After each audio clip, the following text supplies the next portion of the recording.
now begin the technical session. The restoration of our ecosystem is an issue that demands strong advocacy, and it is indeed an honor to have with us visionaries and ardent lovers of nature who have dedicated themselves to giving this cause the attention it rightfully deserves. I now request Professor Deenabandhu Sahu to kindly deliver his talk on the topic Ecological Restoration and Sustainable Management of the River Yamuna.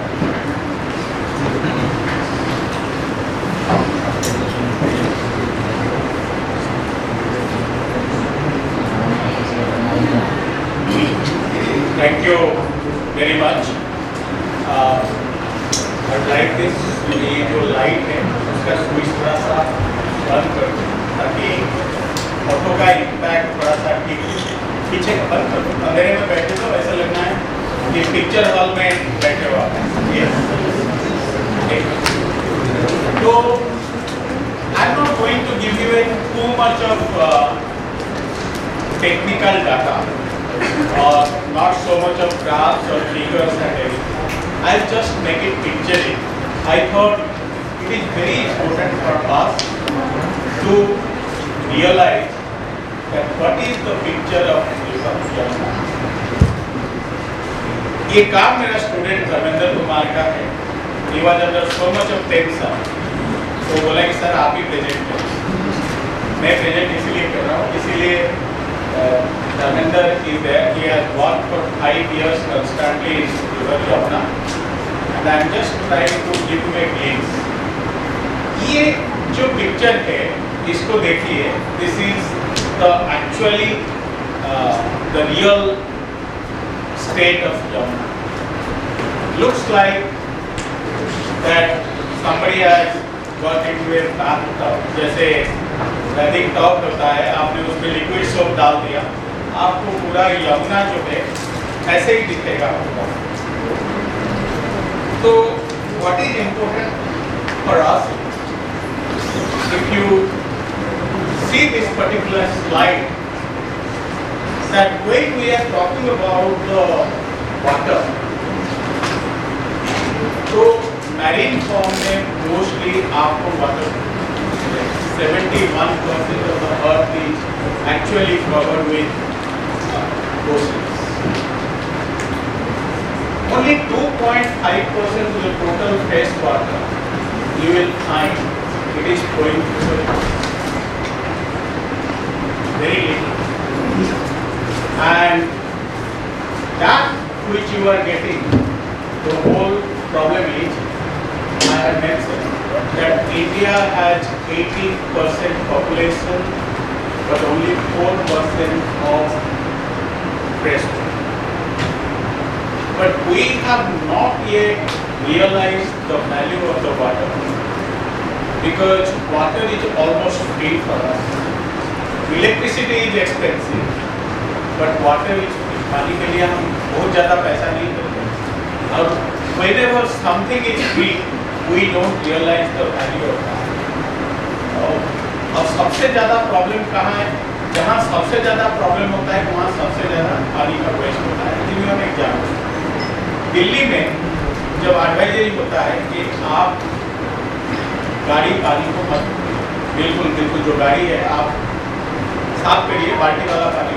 लेकिन कुछ people who are rich will find them जब water crisis होगा पूरा पानी में खुद force में गाड़ी धो रहे हैं.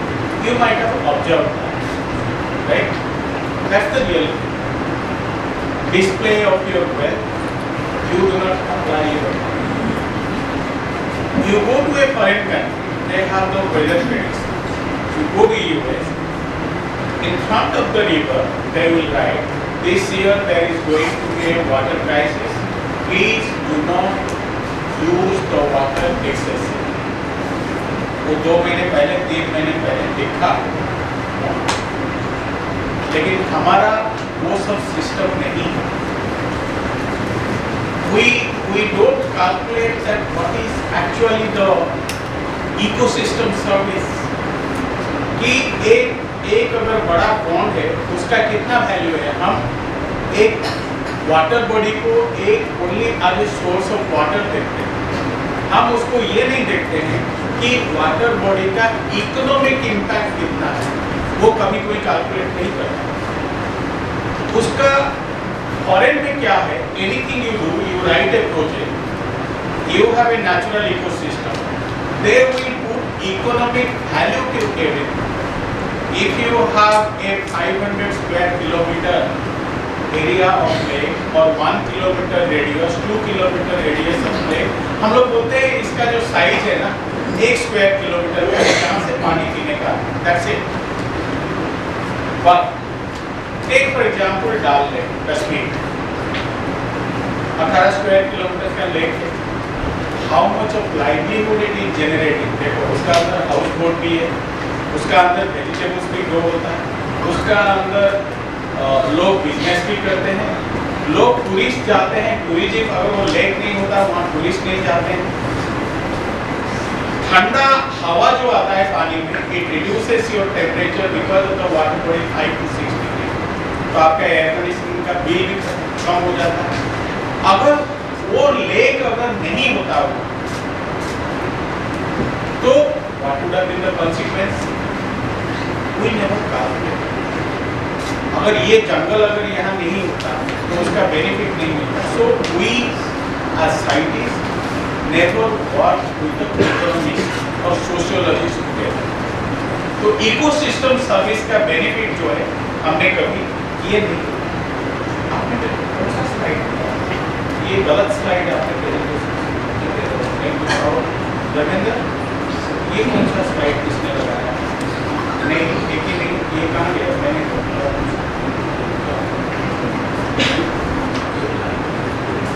देखो यमुना का flavour, Yamuna specific you know about, ये यमुनोत्री से शुरू हुआ. Yamuna is the India's most important because it covers nearly 57 million people and which is covering around 70% of Delhi's water supply, which is very very important.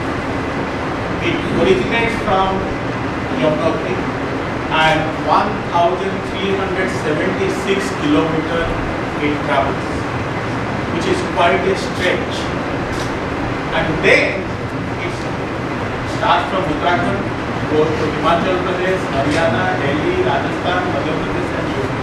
Many people, common people have no idea that this river passes through Rajasthan and Madhya Pradesh. They see Yamuna matlab it is UP, to some extent Haryana and then Delhi. But these are the states which are covered. Yamuna का ऊपर एक town भी है, Yamuna Nagar. All of you know it. Industrial area. So I'm not going into the details of this, but if you see the Yamunotri river and there are challenges, and when it enters Delhi, I'm showing you two pictures. This is very important. Especially this picture, जो red fort है, पहले Yamuna red fort के साथ ही लगा हुआ था. जब red fort बना, you can see this. This is how was the condition of river Yamuna. Why red fort was built near Yamuna? If you go and ask the tourist guide, उस जमाने में राजा महाराजों को they used to live in a luxurious life. उनको जैसे you go to the big cities, वहाँ most of the houses समुद्र के किनारे हैं, beach front houses, because you get cold and beautiful air, fresh air समुद्र से. और mostly 500 meters away you will find most of the beach houses, well ventilated, so that you get a view of this and you go cold air. The purpose of this, having next to the red fort, is to get cold air. That was there was no mobile or television then, so only source was to get the recreation from there and the business activities used to have. That is Yamuna there. If you imagine this picture, now we are every day crossing the ring road on river Yamuna. आप लोगों ने ring road में सारे लोगों ने travel किए, all of you? Yes or no? So the road which you are now traveling and going under this tunnel, and if you reconnect this, when you come through Rajghat, just try to join this. This is, there is a fort on the right hand side, and this is the red fort to your left hand side, and that is the right. All across the world, if you see this, wherever the rivers have been encroached, the rivers have regained and taken their place, buildings were destroyed. 1981 में मैं जब दिल्ली आया, उस time there was no ISBT flyover area. Whenever I used to go by bus on the ring road, I could see river Yamuna just in front of the ISBT. Then Patna एक साहब को याद हो, सेंट्रल सेक्रेटेरिएट से 210, 220, 240 number बस लेके जब हम आते थे university, we used to pass through and then we used to see river Yamuna. अब इतना उसका ऊपर मिट्टी डाल के एनक्रोचमेंट कर रही है, लाल किला से कम 2 किलोमीटर पीछे चला गया। It has lost its river product. European market भी है, बहुत सारे फ्लाईओवर्स भी आ गए, सब कुछ आ गए, और जो घाट वगैरह बना हुआ है, जो एनक्रोचमेंट है, वो सारे चीजें उसका खत्म कर चुका है। और जो कैरिंग कैपेसिटी, वो कैरिंग कैपेसिटी हमारा नहीं रहा। तो जब बारिश हो रही है तो पानी कहाँ है? बिकॉज आपका रोड सारे कंक्रीटाइज हो गए और ड्रेन बड़ा है, लंबाई में ड्रेन है, फुटपाथ है, और जब बारिश हो रहा है पानी अंदर जाना चाहिए। जो स्वीपर्स होते हैं ये क्या करते हैं, उसका बोर इतना ही है तो वो सारे झाड़ू लगा के उसी का अंदर डाल देते हैं। अभी ऑब्जर्व दिस, जो स्वीपर काम करते हैं ये झाड़ू लगा के वो ड्रेन का अंदर डाल देते हैं। तो पानी जाएगा कहाँ? कहाँ जाएगा? रोड का नीचे तो ग्राउंड वाटर पॉपुलेट नहीं हुआ, और रिवर यमुना के ऊपर सारे जितना दिल्ली का कचरा ये सारे आके यमुना में चला गया। यमुना का फ्लड प्लेन सारे खत्म हो गया, तो जब पानी एक्स्ट्रा आता है ये ऊपर आ जाएगा। दिल्ली यूनिवर्सिटी में भी वही हालत है। मेट्रो स्टेशन से आप आए, पीजी वुमेन्स हॉस्टल और मिरांडा हाउस का जो बैक साइड है, वहाँ तो आप लोगों को देखे होंगे क्या हालत है। That is not the story only of Delhi, it is the story everywhere across India. Whether you take Chennai, if there is flood, because their people have encroached and started buildings by filling the lakes. River का ऊपर मिट्टी डाल डाल के लोगों ने मकान बनाया। तो when rivers gets angry, then this becomes the story. You might have read in the newspaper that in some small cities river has taken a turn after so many years and came back to its original. It has happened. Then what is the solution? हम लोग क्या करते हैं? हम लोग बड़े दयावान लोग। We only believe in relief and rehabilitation. Relief and rehabilitation has become a big business in this country.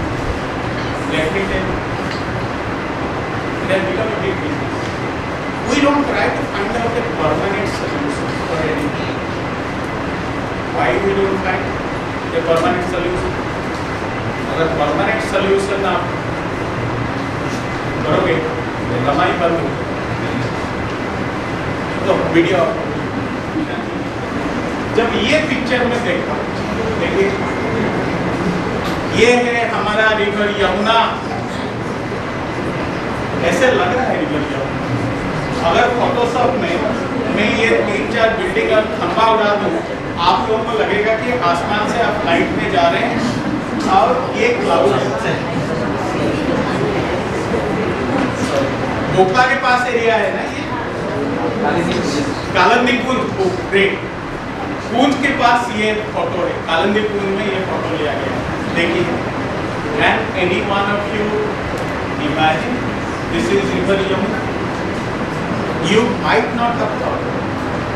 अब ये फोटोग्राफ को पहले जब हमने ये साइट देखे, फोटो उस टाइम कैमरा था नहीं, फिर इस टाइप का फोटो खींचने के लिए हमने 4-5 ट्रिप किया, फिर ये फोटो लिया. This is a unique photo. You show it to a foreigner, वो उसका अंदर जंप कर लेगा कि ये boiling top. This is the level of pollution we have in river Yamuna. Now इसको आप हटा दो, ये है, this is the real story of Yamuna. भगवान का विसर्जन भी वही होता है. मैं लास्ट टाइम कब गया था, जनवरी फरवरी. अभी मतलब बहुत ज़्यादा जाने का इच्छा ही नहीं हो रहा है मेरा यमुना में, लेकिन जाके क्या देखो. तो इसीलिए हमने कल का ये फील्ड ट्रिप रखे हैं. बट कल का field trip unfortunately you will not be able to see any of this things. You will be able to see only river Yamuna is flooded with water. वो भी एक यमुना का रूट है, आप लोग देखोगे. When I saw this, हम भगवान से पूजा करते हैं, लेके ड्रेन में डालो, right. This is almost like a drain. See the fish. मरा हुआ मच्छी सारे मिलता है यमुना में. But in spite of this हम लोग बड़े धार्मिक. यमुना में डुबकी लगाना ही जरूरी है. ये देखिए छठ पूजा है ऊपर. The picture taken last year, ठीक है, ऊपर वाला इन लोग खुश है. और आपने न्यूज़पेपर में पढ़ा होगा, देखा होगा, किसी ने यमुना में डुबकी लगा दी है, फिर 3 दिन तक हॉस्पिटल में भी रहे. ठीक है, तो ये भी चीजें होता है. इससे तो बढ़िया है आप घर में नहाइए. घर में अगर नहाते हैं तो पानी में क्लोरीन का लेवल इतना हो जाता है, बहुत लोगों का बाल सफेद हो जाता है. You might have seen many people who are younger, their hair started drying because of rain, because of excessive chlorine. पानी कभी पीते हैं वो भी दिक्कत होता है. अमोनिया लेवल कब हाई हो जाता है. बहुत सारे तरह लॉटरी है. ये देखिए कुंभ 2025. But see, in a small area, it is accommodating lot of people. But अगर उसका आप लेके बैक्टीरियल खाली काउंट कर लेंगे, बैक्टीरियल काउंट कर लेंगे, आपको पता नहीं कितना केसेस मिलेगा उससे.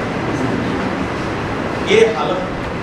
बट हिंदुस्तान फेयर में चलता है, चाहे कुछ भी हो जाए, लेकिन हम डुबकी लगाएंगे गंगा या यमुना. आप लोग ना लगाओ अलग बात, ठीक है, because we are people living in the city. But जो लोग भारत में रहते हैं, रूरल इंडिया में रहते हैं, for them it is a different story. And that's the story of ये भी Yamuna in the country. There is not only, हम लोग यमुना का बात करते हैं, बट हर सिटी में और हर राज्य में you will find there are many rivers and people depend on the rivers for all their activities. See this situation here. The Yamuna has actually transformed from behind to a drain. That's the story. That's the problem. I'm not going to talk about the statistics. Delhi का जो यमुना का stretch है only 22 kilometre का stretch है. That's it. 22 kilometre. और इसमें ये 22 kilometre में Yamuna is a dead river. Scientifically हम लोग यमुना को we call it a dead river. Why do we call it a dead river? Because there is no life. Right? Dead Sea का तो नाम आपने सुने होंगे. yes. सुने हैं? yes. आवाज भी सिर्फ जाता है. डेड सी कहाँ है? डेड सी क्यों बोलते हैं उसको? Because there is no life. Life है ही नहीं. आपको अगर कोई वो डेड सी में धक्का दे देगा तो आप लोग ऑटोमेटिकली फ्लोट करोगे. Salinity is very high in Dead Sea. उसमें क्या ग्रो हो रहा है? Only Dunaliella, a microorganism will grow. ठीक है. So algae can survive anywhere. I can survive anywhere. So there is no problem. You leave me in -80, I can survive. You leave me in +40, 50, 60, I can survive. 60 में तो जिंदा नहीं रहूँगा, 50 तक संभालूंगा, but minus तो you know it. So that's the situation of river Yamuna. अभी जब when I went to Yamuna, I saw कि लोग वहाँ in the month of February उनको कुछ पूजा करते, घर में डेथ हो गया तो लोग जाके वो पूजा करते हैं. तो आई वाज सरप्राइज, वो लेके पानी रिवर यमुना से पीते हैं. और पंडित जी भी बोलता है इसको पियो, नहीं तो आत्मा को शांति नहीं मिलेगा तो चलेंगे. I mean where do we leave? You must understand that's the situation. Ganesh Chaturthi अभी खत्म हुआ, विसर्जन भी होना है. अभी दुर्गा पूजा भी आ रहा है, विसर्जन भी होना है. मैंने भी गणेश पूजा अभी डिपार्टमेंट में किया, लेकिन मैंने ये वाला मिट्टी वाला मूर्ति नहीं किया, पत्थर वाला मूर्ति में पूजा किया. अब मूर्ति को रख लिया, विसर्जन नहीं. Time will come now, you will find that with time we need to change. नहीं तो वो मुश्किल हमारे लिए होगा. If everybody start putting the things in, Bombay में भी शुरू हो गया, आपको पता होगा गणपति विसर्जन का, जो बीच में उन्होंने जो बीच में बिल्कुल बनाया. मंत्री जी ने आज क्या बताया? They just put discharge the entire sewage of Mumbai on period 1 kilometer inside the sea. It has already affected the marine life. In Mumbai, you will find the water is completely muddy, whether it is Chowpatty beach or Bandra beach or any beach, you will find the water is completely muddy. Why it is muddy? Because the entire sewage जा रहा है, अंदर जा रहा है. Pollution तो है ही है, but that is the way. Now, if you see this, if there is no activity, this is during the COVID-19. ये Yamuna का clean water, because no discharge, no industrial activity, nothing. This is COVID-19. Delhi का air कितना अच्छा था COVID-19 के time. You might have seen how the birds are flying and everything. It was a complete natural.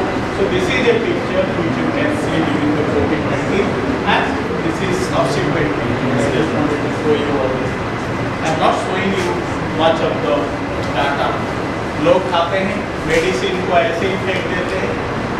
कहने के लिए तो हमारे पास जो इंडस्ट्रियल डिस्चार्ज STP है, every industry is mandate to put a treatment plant. But आप चले जाओ कितना ट्रीटमेंट प्लांट फंक्शनल है, ठीक है, फंक्शनल बहुत कम है, but physically they exist.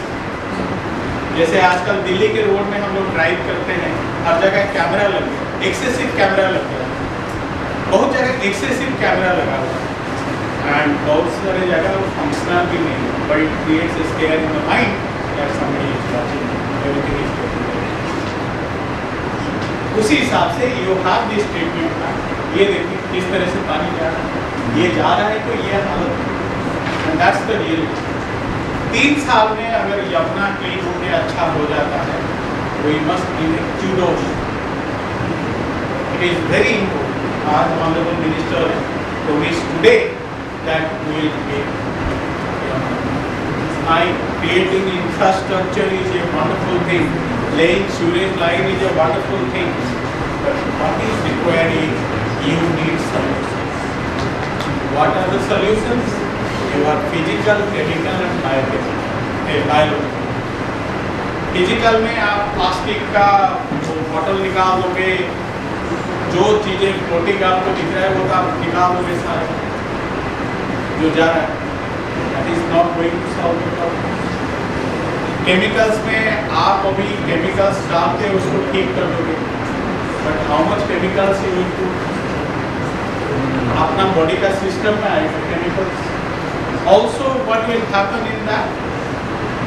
That will also enter our food chain. All these things will happen. So, what we have studied and found in this dead river, still life exists. When life exists, there is still hope. So what we have done is, we have done a study starting from there to here. The water sample have been collected over a period of 4 to 5 years. When we found, this is the vendor here, and when we found that you have the samples, I am not going to give a classroom lecture here, but these have been the samples which have been collected, and you can see the river Yamuna. We collected these vegetables which we are eating, starting from muli to gajar to methi to all these things, and we found heavy amount of chemicals, heavy metals on inside these vegetables. So देखने में तो साफ करके बेच देते हैं, but these are all loaded with.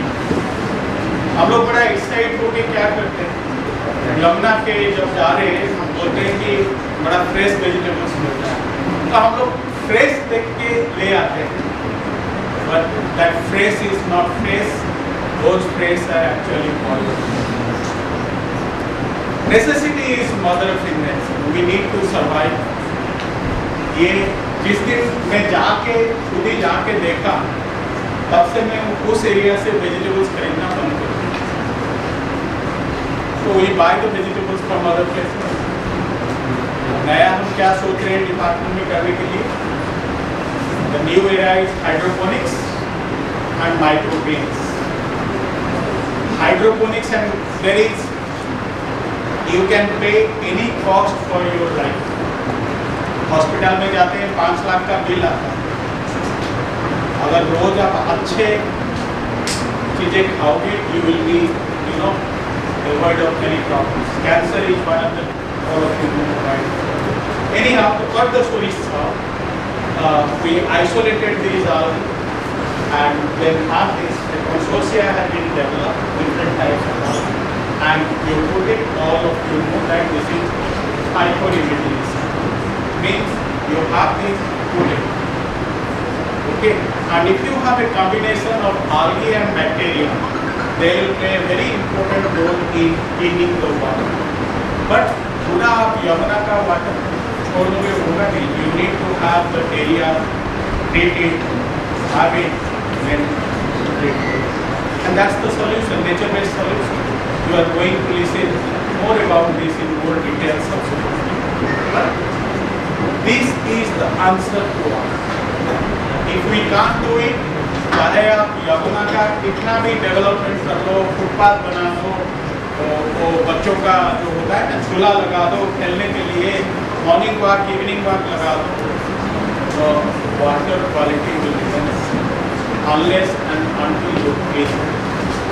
So once you have this, as I have told in the pH, salinity, conductivity, hardness, ammonia, COD, BOD, I am not going to give you a long lecture, but this has been done.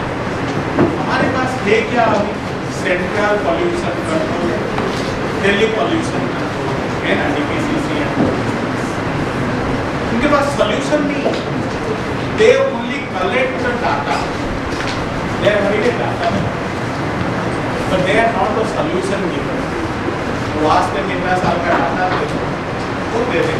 Various institutes are working on different aspects. But this is important for us to have. So I am just trying to show you this. These are the things which have been found in a 100-kilometer stretch. Different types of algae and all these things identified. This will be useful for our business. Not getting into the details because of the lack of time. But these are some of the graphs which you have. So how different types of algae they have been reducing this nitrate, phosphate, chloride, sulfate, silicon. This is also we have nitrogen specialist Professor Raku is here. He has already created a nitrogen network. He will talk to you because after carbon, nitrogen is going to the next big challenge. So we have to think actually 30 to 40 years ahead. We are not thinking that. What we are thinking is only for the present.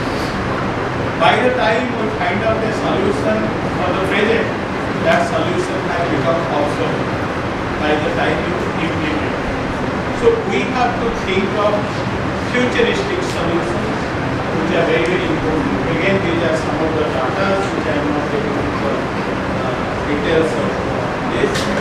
And what is important for us is these are the algal species which can actually reduce the level of sulfate, the level of silicon, phosphate, nitrate.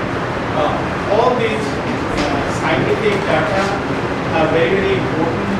And then you have chromium, mercury, cadmium, copper, all these things that how when we take the heavy metals, how it affects our body.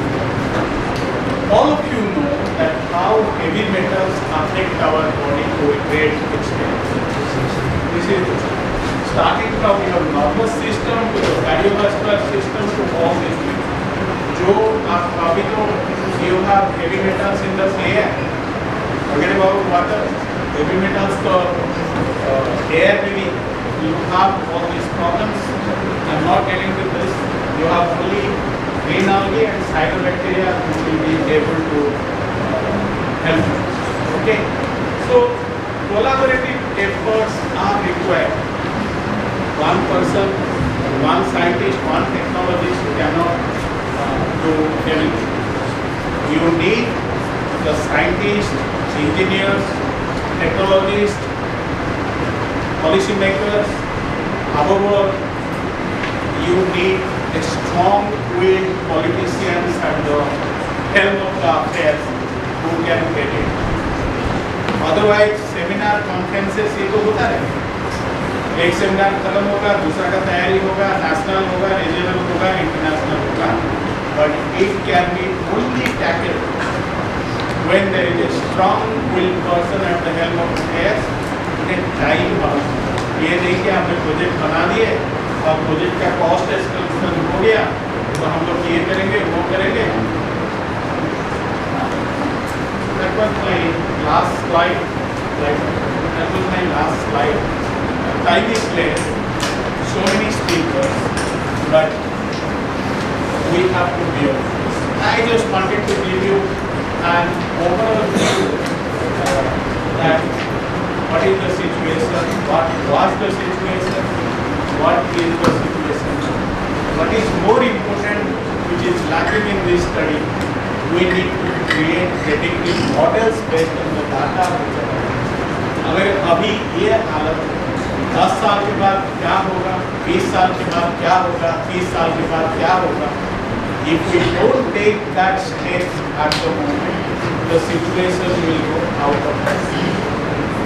That is where it is important for us to have predictive models. And in none of our study, when we publish the paper, we never give a predictive model for this. Okay, so this session has been designed in a such a way that lecture दे के भागना नहीं है, ये programme हम display कर देंगे. हर lecture के बाद 5-10 मिनट का डिस्कशन रखे थे, ठीक है. Now is time for question. Her speakers को मेरा ये रिक्वेस्ट है, अभी लेक्चर दे के जाना नहीं है. लेक्चर देने के बाद ऑडियंस से क्वेश्चन ले ताकि थोड़ा सा वाइब्रेंट इंटरैक्शन. अदरवाइज हर कॉन्फ्रेंस में क्या एक क्वेश्चन ले लिए चले गए, बाबा ताली बज गया सब कुछ. Public people speaker peoples. Yes. Thank you so much, sir, for such a slide. There's no specific question I have. मैं बैठ के बात कर सकती हूँ? हाँ बोलो.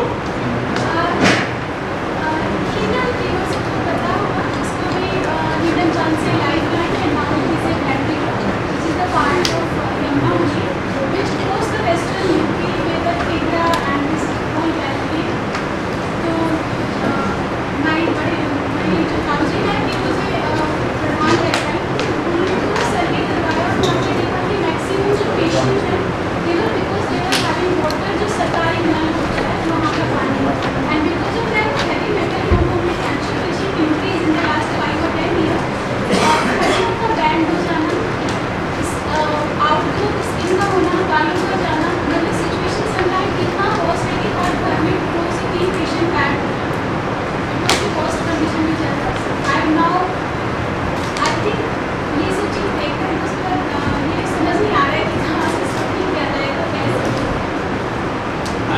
आई अंडरस्टैंड, अगर कल हमने इसीलिए फील्ड ट्रिप रखा, नहीं तो 2 दिन का सेमिनार जो है मोस्टली एसी रूम में डिस्कशन होता है।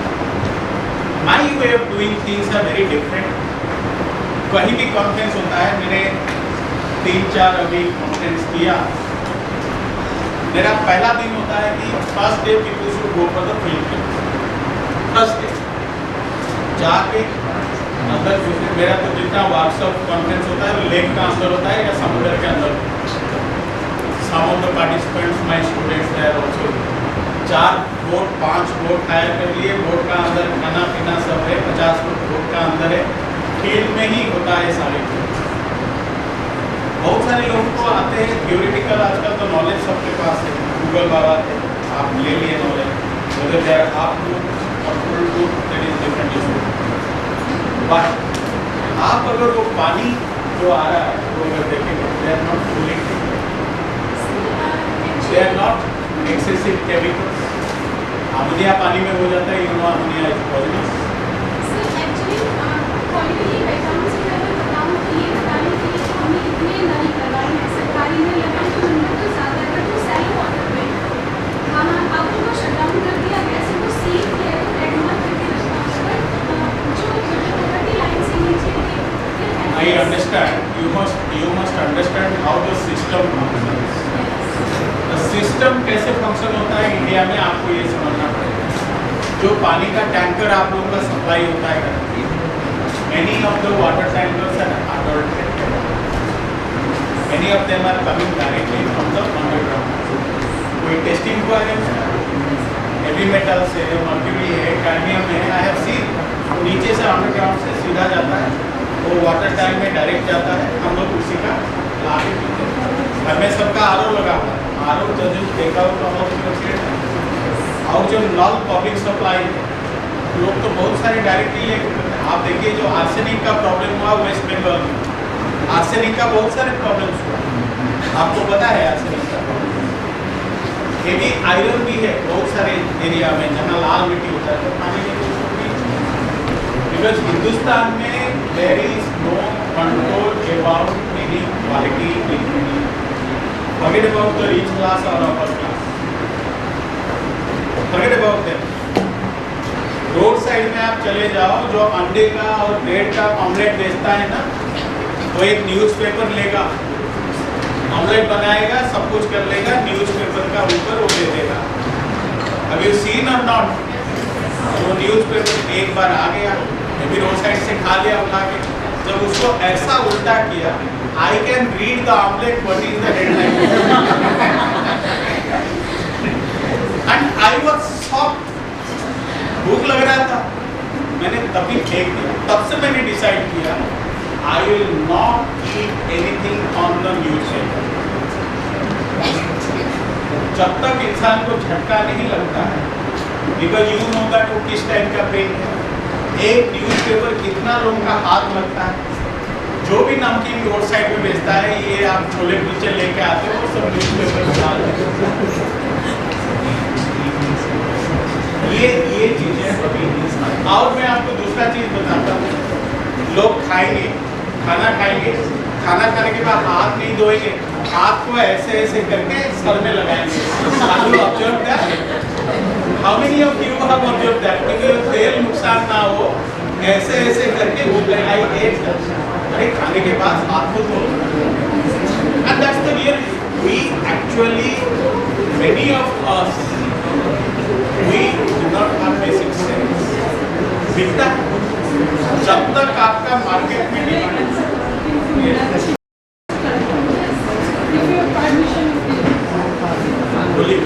मैंने एक चीज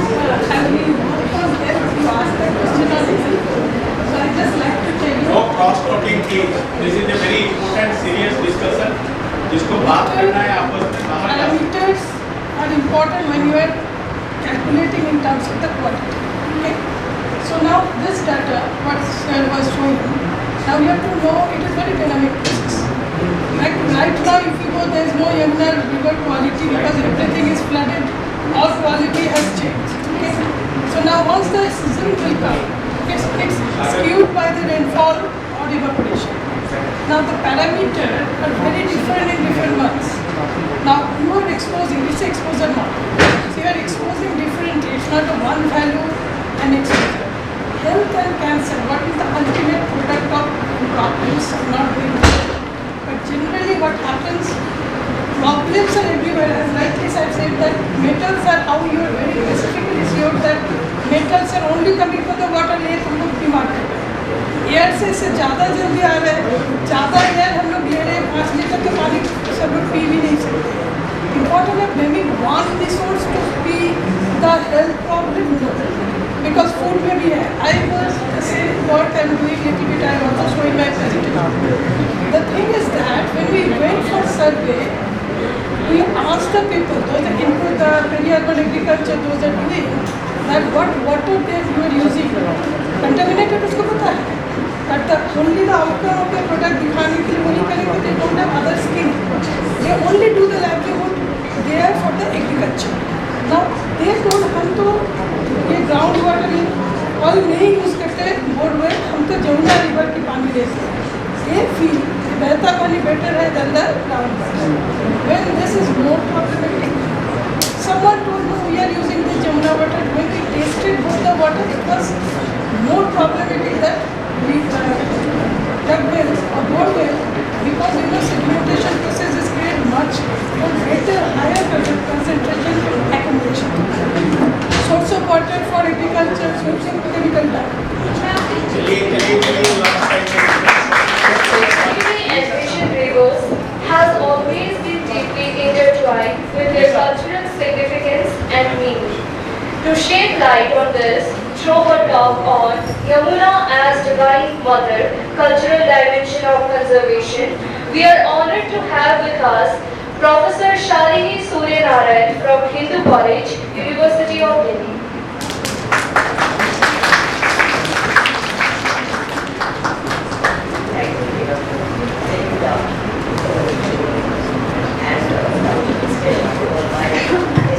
Colleagues here, I can see there are some thanks there. And Anuradha ma'am, she's my senior colleague from Hindu College. Again, he's my friend.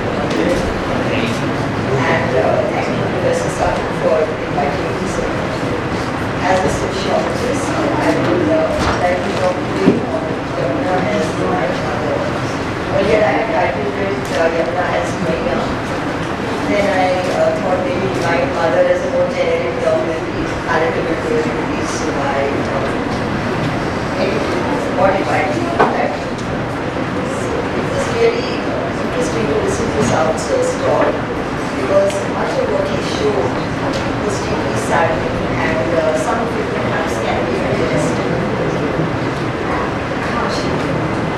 Some of it perhaps can be addressed if we start looking at cultural approaches towards conservation, apart from the purely scientific rationality.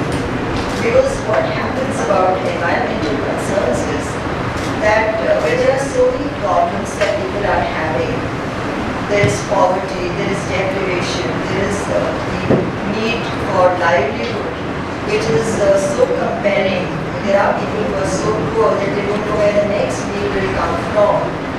Then to start thinking of environmental concerns is not always easy for people. It is in fact very difficult, and especially these concerns appear very far away. Like just now Sahu sir mentioned in his lecture that we have to think 30 to 40 years ahead. The person who doesn't know from where his next meal is coming, how will he start thinking about what is going to happen 30 years from now? If he is sweeping something on the garbage from the street and putting it into the drain, he is extremely exhausted from all the overwork and underpaid job that he is doing. So he is just doing whatever is expedient for him. And in all probability, that sweeper is the person who is unfortunate enough to live in a low-lying colony where all the Yamuna water is probably entering his house every time there is an excessive rainfall or a flood. So this is the paradox and the tragedy with which we are coping at this point. So this concern requires the concerted efforts of all manners of disciplines, and it is very encouraging to see how this conference has brought a confluence of anthropologists, sociologists, economists, environmentalists, and of course botanists and phytologists. I will not speak it out yet. So it is really nice to see the convergence of interest. Clearly we all care about our river, Yamuna, and about the environment in general. So that being said, I had to give this presentation. So the crux of the matter is that we need to construct the environment in our consciousness. Then only we will start addressing these concerns. So if the common person were to be told this is a real problem, they will not perceive it all in the hierarchy of problems. They will perceive it as much lower than the, I did see Dr. Rajesh, also my colleague, hi, nice to see you. So, blame it on over concern for your Yamuna, so I didn't see first two seats where I saw So anyway, what I'm saying is that environmental problems are as real as any other, but they probably rank low in the hierarchy of concerns. So if we invoke certain cultural elements in the discourse, rather than the purely environmental discourses which have been popularized in Western educational, academic circles and activist circles, then perhaps there will be greater sensitivity in the common people also about taking care of the river just as much as they take care of their own mother.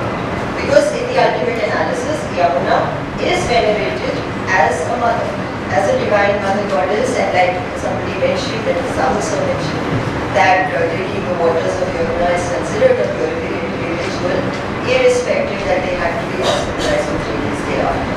So this is the point here, that in the mainstream modern discourse of environment, we think of the environment as a resource. So when it is a resource, it's about using, misusing, abusing all these terms, and about sustainability. And that happens. So although Yamuna is so important for us as a civilization, especially for Delhi, and we saw how the Red Fort and the Old Fort and how various civilizations have flourished on the banks of the Yamuna, if we were to stop seeing it as a resource for a moment and visualize Yamuna as an object of reverence, then we will stop abusing and misusing it. Because the Yamuna clearly becomes something to be cherished. Who will violate their own mother? They will not, right? So that is the thing. So everybody thinks of Yamuna as a mother. You go to temples, there are the goddess deities, idols. Here also there is a temple on campus, the Hanuman temple opposite the Institute of Economic Growth, which is very popular and most of us will probably visited it. If you go to that temple, there are two idols of goddesses. There is a right side where the goddess portion of the temple is. And one of them is Shri Ganga Mata, one of them is Shri Yamuna Mata. So when we go to the temple, we are praying to them also. So we are venerating them as goddesses, as idols, and yet we are disputing. Because our modern discourse is not allowing us to use this reverence as a means of conservation. That is why this entire competition has taken place. So if we start linking these traditional perceptions and perceptions of not just the Hindus but also the indigenous people with the mainstream environmental discourse, I think it is quite promising for solving the issues of Yamuna health or river health as we are talking about today. Now, how did this imagery of the goddess evolve? The origins of Yamuna as a divine mother. She was first mentioned in the Rig Veda, and then the later Vedas elaborated later, Atharva Veda, etc. And the real metamorphosis into the mother figure took place at the time of the Puranas, that is around 300 to 1000 And in the Puranic literature, Yamuna is the daughter of Surya, the sun god. And therefore, in fact, we were talking about, we saw pictures of the Chhat Puja, that how relevant she becomes to the Chhat Puja rituals. And Yamuna herself was born on a Chhat day, which is the 6th day of another, in the Chaitra Navratris, that is usually in April. So Yamuna Chhat is also an important festival apart from the regular Chhat Puja that happens around Diwali. So later in the Vaishnava literature, Yamuna became especially in these stories of Radha and Krishna. In Vrindavan, Mathura, Yamuna became part of the road. Yamuna goddess, she's depicted in blue color in pictures, and she has great affinity for Lord Krishna because even he is dark complexion. So this sort of Yamuna was interwoven into all the stories of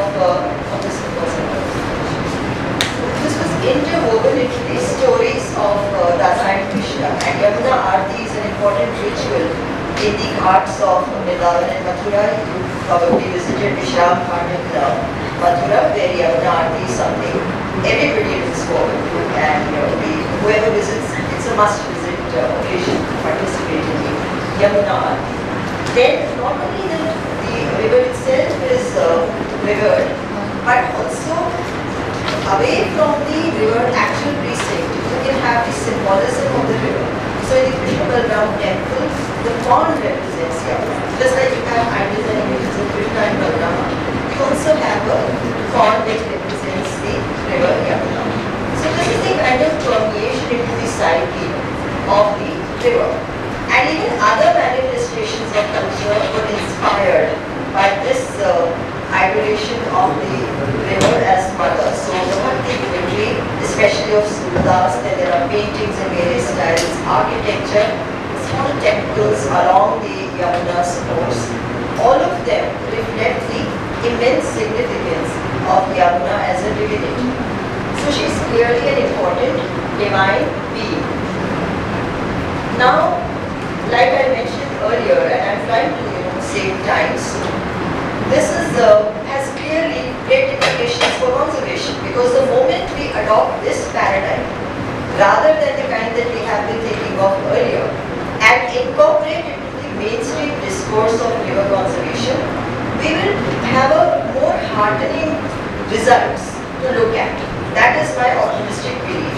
And I think it is worth exploring and definitely going ahead with, because the moment we invoke this that our mother is dying, say Yamuna Maya, I think even the worst poverty afflicted common person will think twice before violating, defecating in the Yamuna bank, or even the religious people who are putting idols there for devotion. All that will also receive some kind of a check, because it will be the balance of consequences, violating our mother or putting the idol there. So they will look for alternative solutions where the river is not violated to that extent. So this is the paradoxes which we are living in, which we need to address, that how holy a river has been subjected to so many effluents, I think around 4,000 liters per day of sewage or industrial waste is going into the Yamuna. And at the same time, how much we venerate her. She is the holiest, one of the holiest rivers in the country, among the 7 holy rivers. In fact, irrespective of where we are located, according to tradition, when people take bath, they are supposed to chant a particular mantra. And Yamuna is one of the rivers in that mantra. Gange cha Yamune chaiva Godavari Saraswati Narmada Sindhu Kaveri Jale Asmin Sannidhi. And then our sins are washed away. If we chant this mantra, that means the symbolic relevance of the river is so intense that it is not restricted to North India alone. Even if you have traveled to Australia or the United States, while taking bath, a devout Hindu will chant this Snan mantra to wash away his sins, and Yamuna figures prominently as a holy river. So it is deeply saddening and quite ironic that why is the river being subjected to so much pollution and garbage? So clearly there has been a dissonance between our perceptions, emotional engagements with the river, and the government's engagements with pollution control. They have not people into their fold, into managing the discourse of environmental conservation and pollution control. That has been the core of this problem. Otherwise, this last point which I have said, which Sahu sir also said, would not have happened if we had been taken on board from the beginning along with our emotional engagements with our holy river. And this is not just a problem with Yamuna. Today we are talking about Yamuna. This is a problem with Ganga, with every other river. So, for instance, if you look at the government's own agendas, the Yamuna Action Plan was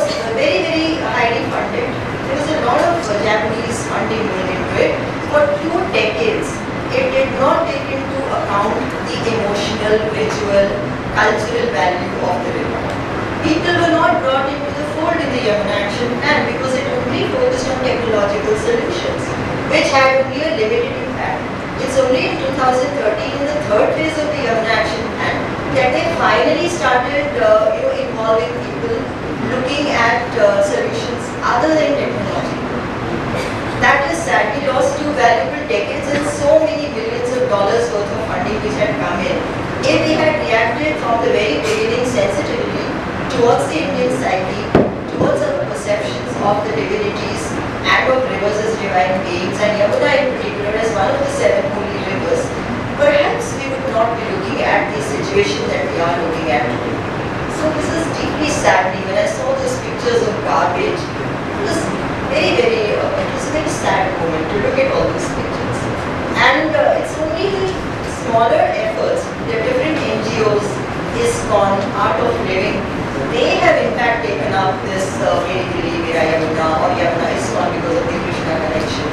And even the Yamuna Biodiversity Park, I must comment, is a good way of bringing together the cultural elements and the conservation elements. But the government per se did not take it up. That is the sad part, really tragic sometimes, that how there is a ivory tower kind of planning. This happens in urban planning. If you look at the Mumbai slums, when the Mumbai slums were relocated in the 80s, it was called a tsunami in those days because they were simply they were called rehabilitated. They were not rehabilitated, they were dislocated. They were completely alienated and they suffered like anything because they were rehabilitated in what can you call as a vertical slum. They were given constructed housing, but it was like worse than the chawls you see in the movies. It was worse than the slums that they were probably living in Dharavi slum dwellers were shifted. There were films on that, documentaries on that. And what the government did when they did the Mumbai master plan, they actually brought in McKinsey and Associates as a consultant to solve that problem. So this is what happens when people are detached from grassroots realities, when they don't engage activists and academics from different disciplines, when they do not engage religious and spiritual leaders who can also guide the masses in a much effective manner, then this is the kind of thing that happens, that how we are paying the price for a highly polluted Yamuna river. So this is a case for incorporating the cultural framework or the maternal framework into the mainstream discourse of river conservation. Thank you.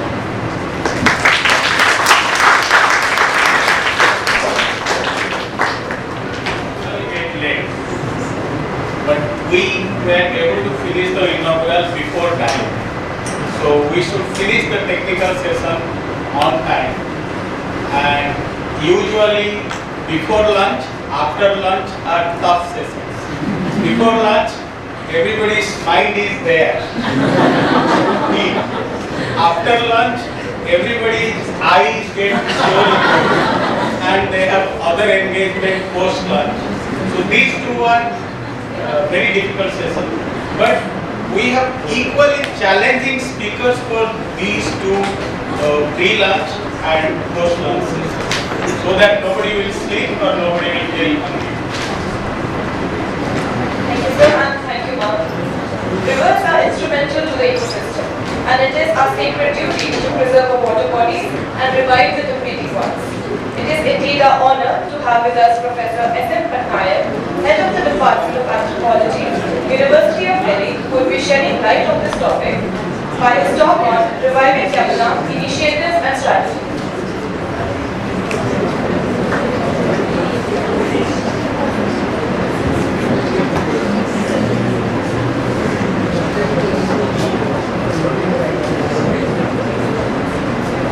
Good afternoon, everybody.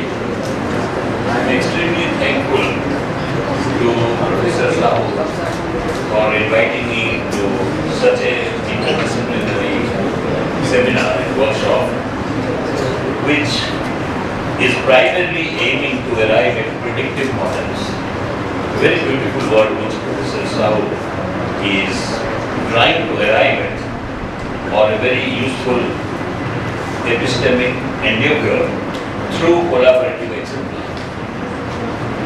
I would like to begin with one sentence which I always carry close to my heart, that knowledge is a unified field and division of it into different disciplines is nothing but a concession to human weakness.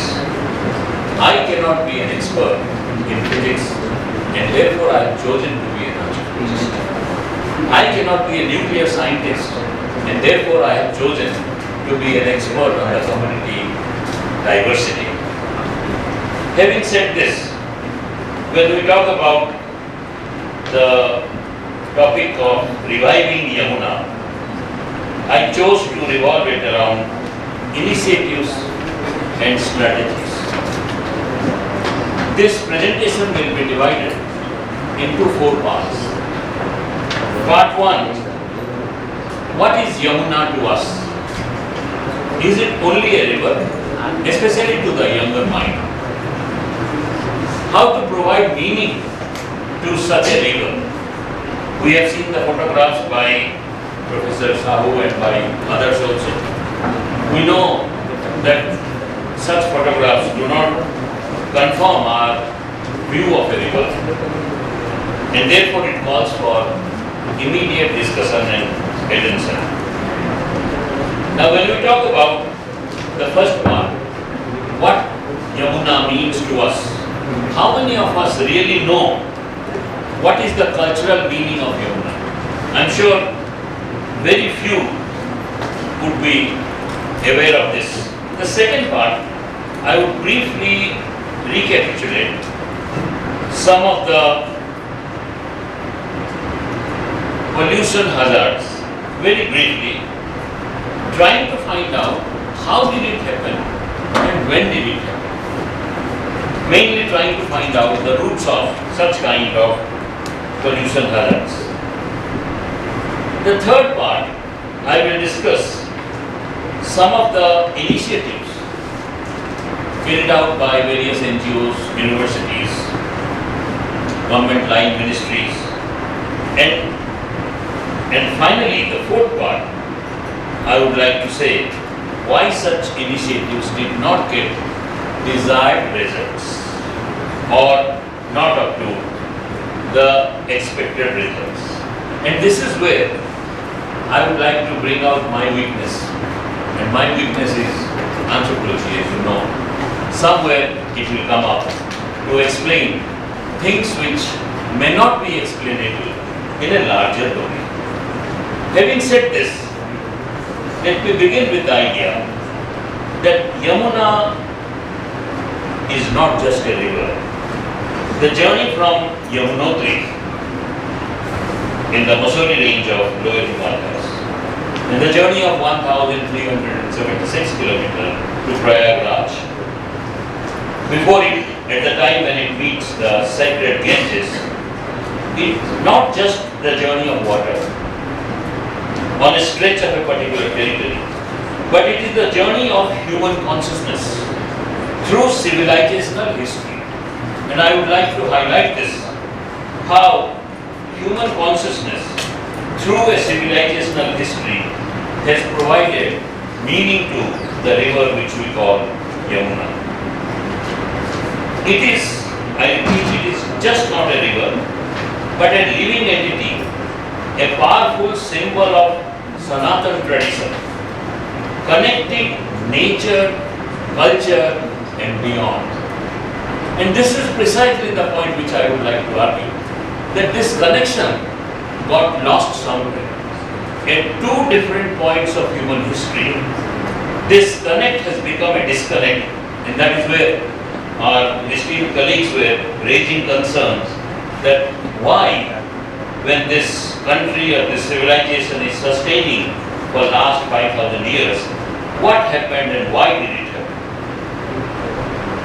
Any attempt to understand the initiatives and formulate the strategies to revive Yamuna needs an interdisciplinary approach, and this organizers of this conference, the Nature Care Initiative, Delhi University Botanical Society, the Indian Phycological Society, and the Department of Botany needs congratulations for bringing different stakeholders, thinking partners together.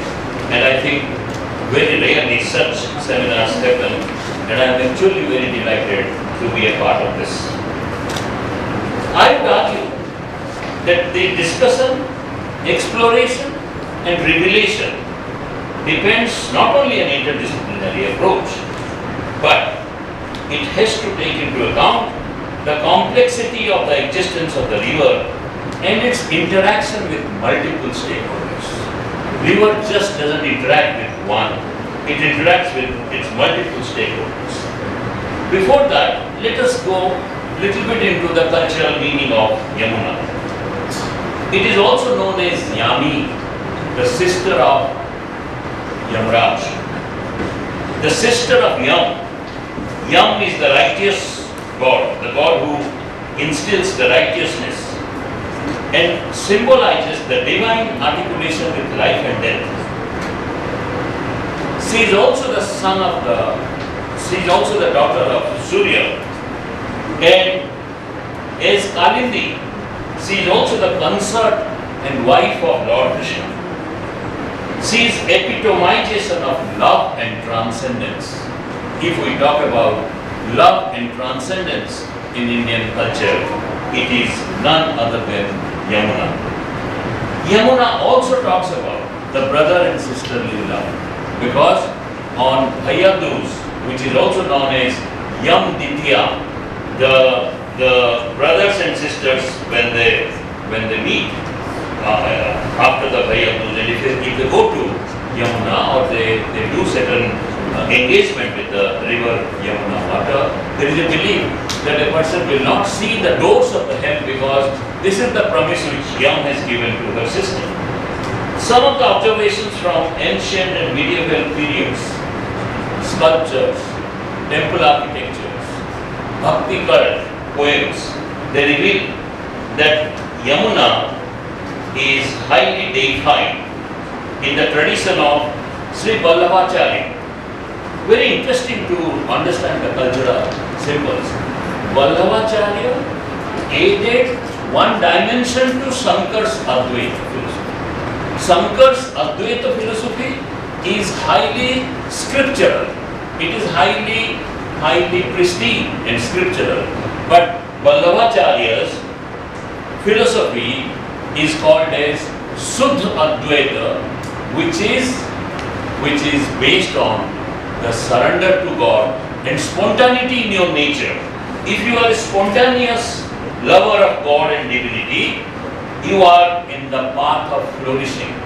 And path of flourishing is opposed to the idea of death, or it is towards the idea of immortality.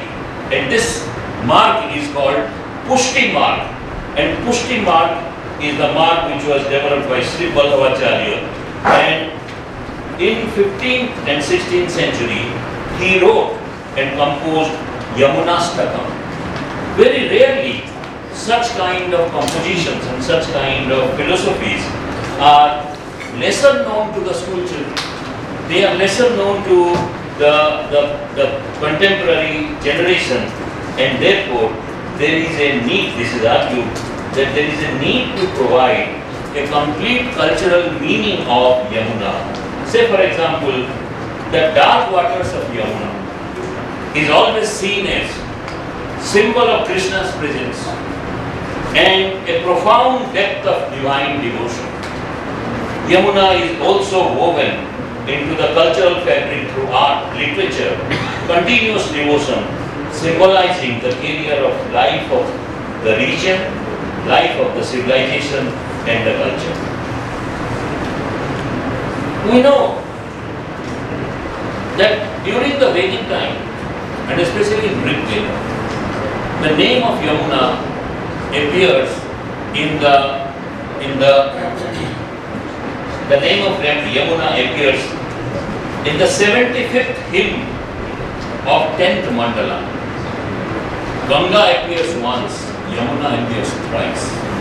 In what context did it appear? They were doing the Nadi Stuti, the gratitude to the river.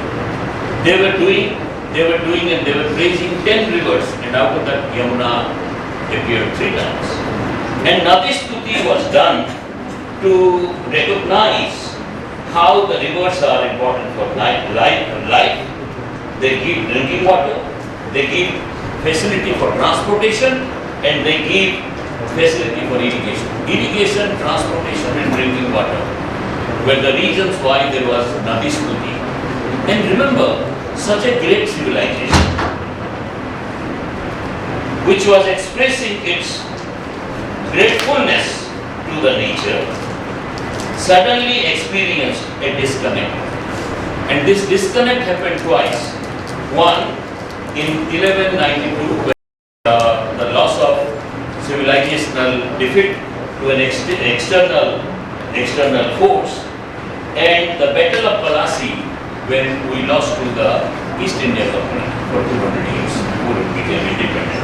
So the loss of civilizational flavor at 2 different points of history, in 12th century and in 17th century, nature entered into the domain of market. Nature no more remained in the domain of domesticity, in the domain of nurturance. The 200 years of British Raj brought out a paradigmatic change so far as the approach to nature is concerned. Prakriti got transformed from giving environment, from a nurturing or nourishing entity, it became a commodity in the market. And economic diversification, especially rapid industrialization, aggravated this disconnect. When you talk about how Delhi, Yamuna spans into 48 kilometers, and the most polluted belt, we are discussing now the next part. Now the most polluted belt is Wazirabad and Okhla capital. 2% of her total land, 70% of pollution border.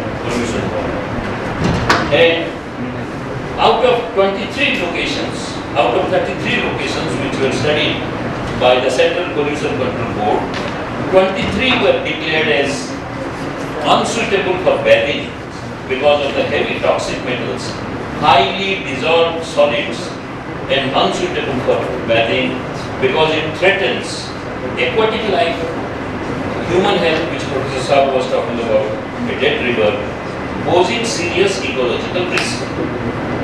And what are the initiatives we have taken? We have taken several initiatives, but I will recapitulate only 3 of them or 4 of them. Yamuna Action Plan 1993 to 2003 with the help of Japanese assistance. And they set up public infrastructure, investment in sewage treating plant, which Honorable Minister was telling, and inception of drains. But however, in the second phase of Yamuna Action Plan, the mixed results were shown, but the illicit discharges persisted. The illegal act of discharging into the river continued. And when the National Mission for Clean Ganga, Namami Gange project came, it adopted an integrated river management approach. Multi-stakeholder urban river management plans were conceived, were put into practice. However, this was the time when community participation was tried to invoke without much result. In the contemporary time, from 2018 to 2025, there are various initiatives like restoring of floodplain ecologies, removing encroachment, nature-based riverfront projects, groundwater and groundwater recharge centers, green space restoration, clearing the illegal settlements and removal of obstructions. Everything was being done. But somehow there has been a feeling that success rate is lukewarm. Even in 2017, very interesting judgment came from Uttarakhand High Court. Uttarakhand High Court gave the landmark judgment that both river Ganges and river Yamuna, they are living entities with their legal rights. They have their legal rights to be protected and to be respected and to be restored. But later on, United Nations Environment Program has commented that unless there is a clear-cut action plan to execute this kind of historic judgment, it is not going to be a viable judgment. And therefore, the United Nations Environment Program has come up with clear-cut action plans in its own way, but it is an indirect intervention, not a very direct intervention. Even the 2016, one of the international universities, Virginia University on Yamuna River project, have argued for community engagement and ensuring individual commitment. Now finally, what is the discipline of anthropology tells us regarding such a kind of endeavor? The first point I would like to say that Yamuna is multi-scalar and it is a site for multi-species interaction, and therefore the scale for its conservation and preservation has to have many dimensions. It cannot be just unidimensional. Community engagement with the river is diverse because there are caste societies, and when you go towards the Chambal and the Madhya Pradesh and the other parts of the Yamuna flow, you find indigenous communities and diverse communities. So it is not only one religion that can be taken as an umbrella religion to have said connections, to have connections with Yamuna. So it is argued that social meanings, ritual practices and livelihood are tightly bound to seasonal rhythms of community life. And any attempt to interfere into the river restoration without taking into account such connectedness may have terrible backlash.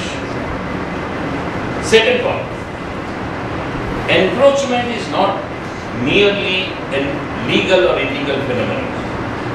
It is a complex outcome of migration, housing scarcity, policy inadequacies, and as a product of complex urban, social, economic and political current, and therefore a broader redressal is needed for clearing the illegal encroachment. And finally, production of knowledge need not be limited to few stakeholders. Knowledge production and knowledge sharing needs to have partners, and knowledge co-production also matters. And therefore, any attempt to restore and rejuvenate Yamuna should have diverse knowledge partners, which rightfully done by the organizers. The project collaboration that integrate community knowledge, participatory mapping, and locally appropriate nature-based solution may lead to higher acceptance with ecological resilience. And therefore, Yamuna is not only a river, but it is a symbol. And through the ages, it has emerged as a communicating river. And we must have the devices to listen the voice of Yamuna. And I am sure this collaboration or this kind of attempt to develop predictive model will be paying an empathetic ear to the voice of Yamuna. And in the deep symbolic representation for divine love and devotion, Yamuna stands for the planetary rights, the right of Mother Earth, and having serious implications for planetary responsibilities. Thank you very much.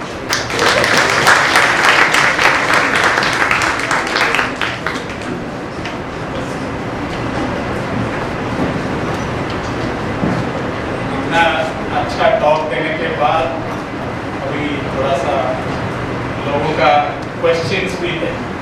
Any questions? ये science का, हाँ उधर ये social science का session चल रहा है, sociology और anthropology.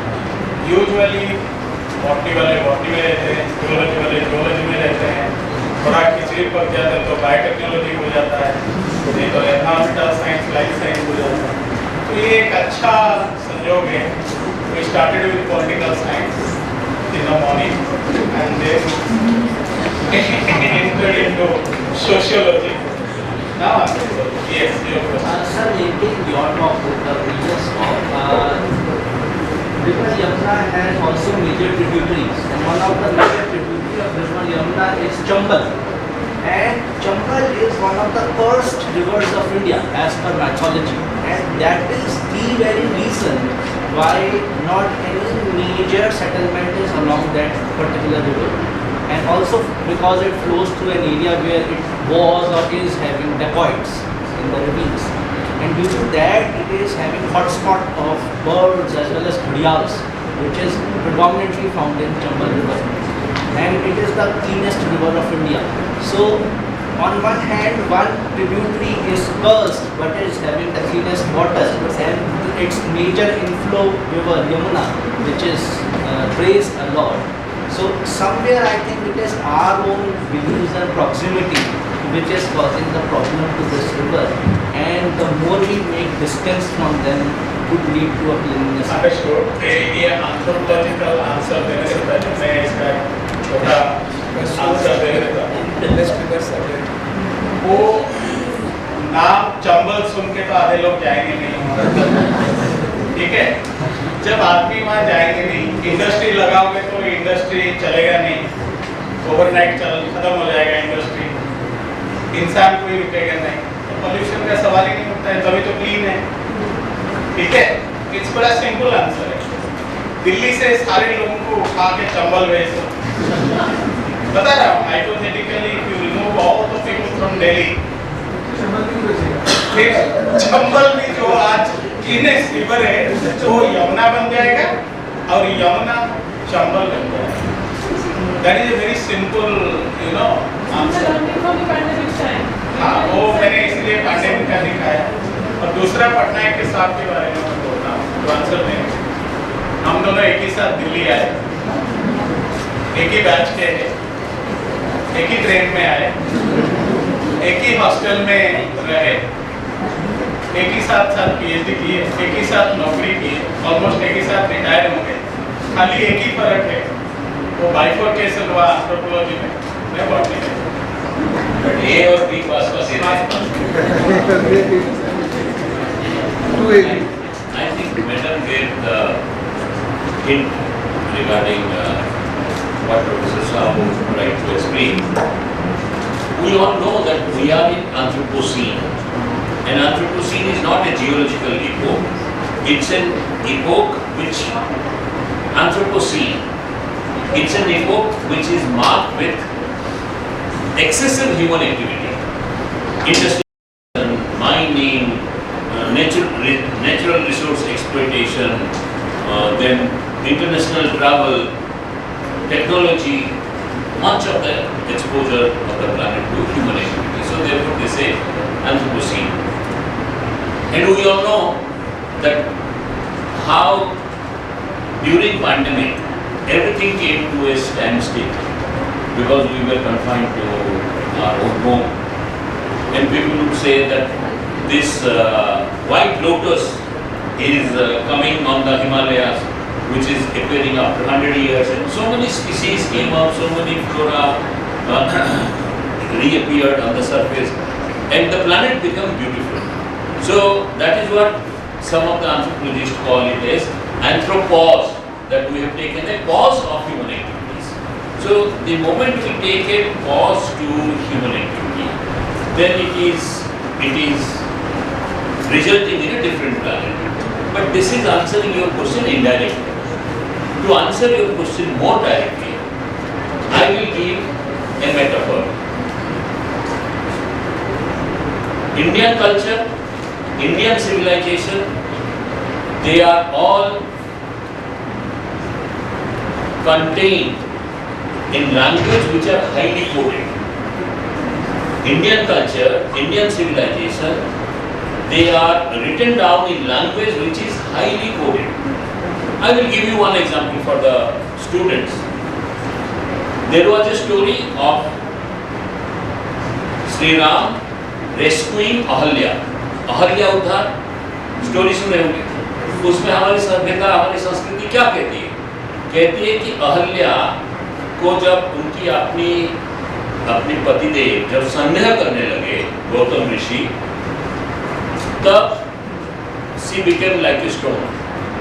She became a stone. You know, this is not to be taken literally. What is the best way in which the women protest? The women protest, one of the civilizational way and one of the very important way through which the women protest, lost their resistance, is through silence. And when Ahalya realized that hardly there is any scope for argument or clarification, she got inwardly non-reactive, non-responsive, and completely driven into a world of grief and isolation. It was only a Samvedanshil Ram could put his hand on her head and evoke that kind of reaction. That it is only you can win over people only through empathy, only by feeling like them, only by thinking like them. And we needed an emperor, we needed a king like Lord Ram who could really understand the language of people. So maybe somewhere it is written, Chambal is a cursed river. I don't want to take it as a literal sense. I would like to go into the deeper aspect of it. In what context it is coming up, and in what context we are talking about our own culture. That is more important. Thank you.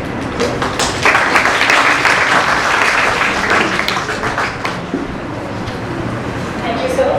I request Professor Veerabathu Sahu to kindly felicitate Professor Shalini and Professor Patnaik with the bottle plant.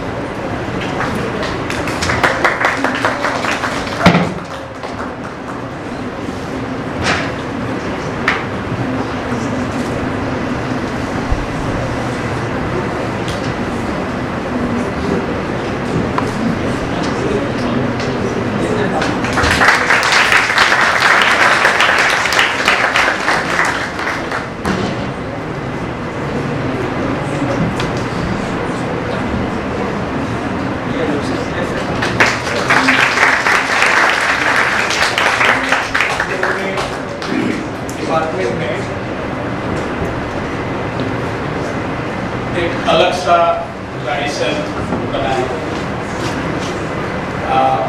पहले क्या होता था कि flower bouquet आता था, देते थे, flower का लाइफ कल खत्म हो जाए, आज कल खत्म हो जाए।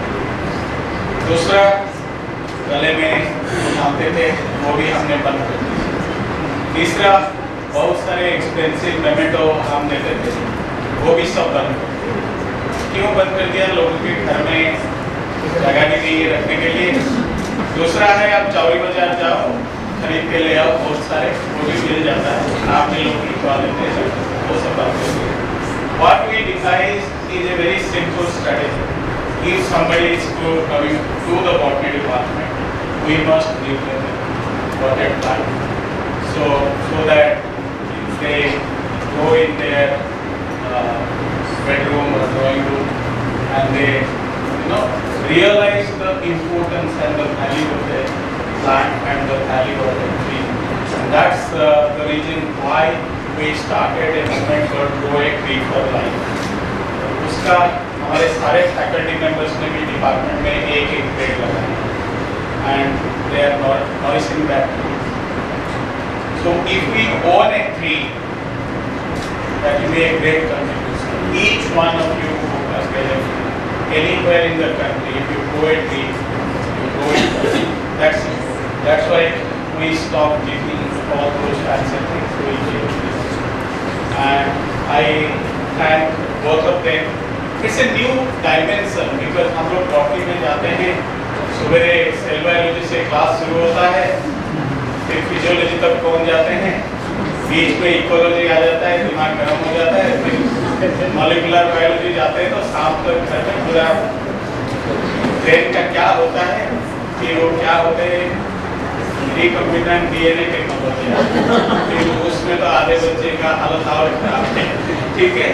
तो थोड़ा सा लाइटर मोड में हुई और इन दोनों ने जो लेक्चर दिए, ये एक डिफरेंट डायमेंशन है that river is just not a river, it has many aspects and it should be very different. अगर कहीं भी आप कॉन्फ्रेंस में चले जाओ, it becomes highly specific और हम लोग का वही नैरो फोकस पे रहते हैं।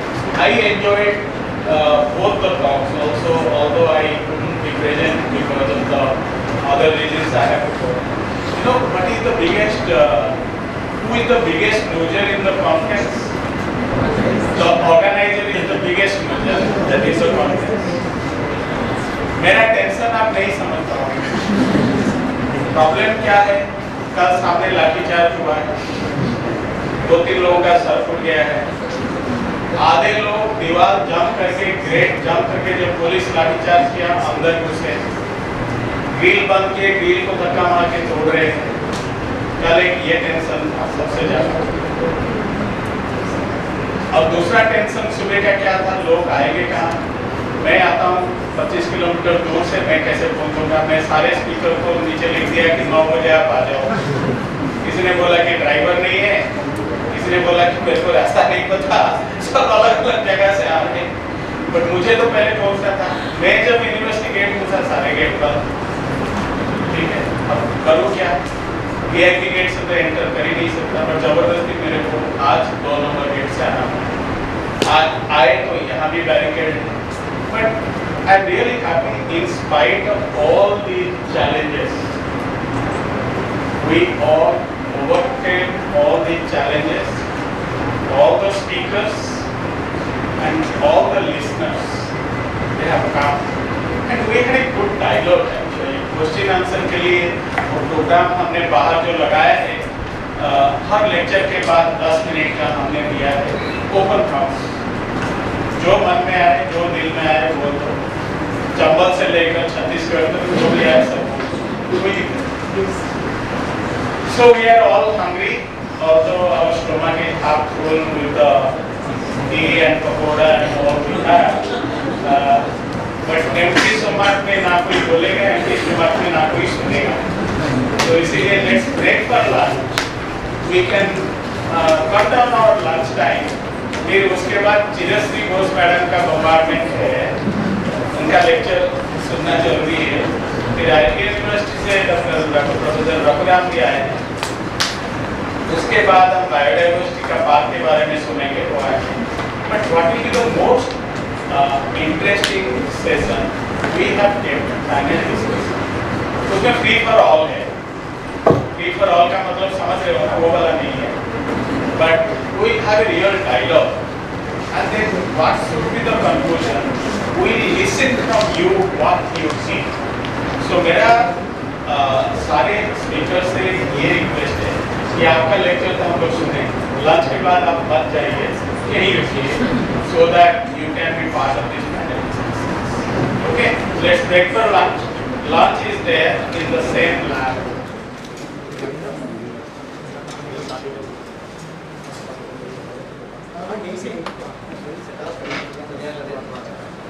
We worship for the depth of God. Now the sister is dying. Where is the depth of God? As a scientist, we generally think, when we think about the religious way, that the God is going to set the thing. Now natural resources died, and then we are some point of the time, maybe it is a part of mythological thinking, but it's not helping us. A person is dying, if doctors are there and not helping the patient, then definitely we have to blame. हम चले जाते हैं भगवान के पास तो दुआ करने के लिए। जब भगवान भी बचा नहीं पाए तो हम किसके पास जाएं? This is the first thing we have to think about Yamuna River. And it's a really, what Yamuna River is not a thing that originated initially like this way from the river within the Delhi city. I think my next speaker is doing much better. Dr. Fayaz is here. But still, whatever I'm working on this thing, it definitely is a history. Yamuna came in different ways. There's a 2 rivers. We only concentrated on the western Yamuna. We never passed on the Siberian river. It's very good that this platform we are discussing on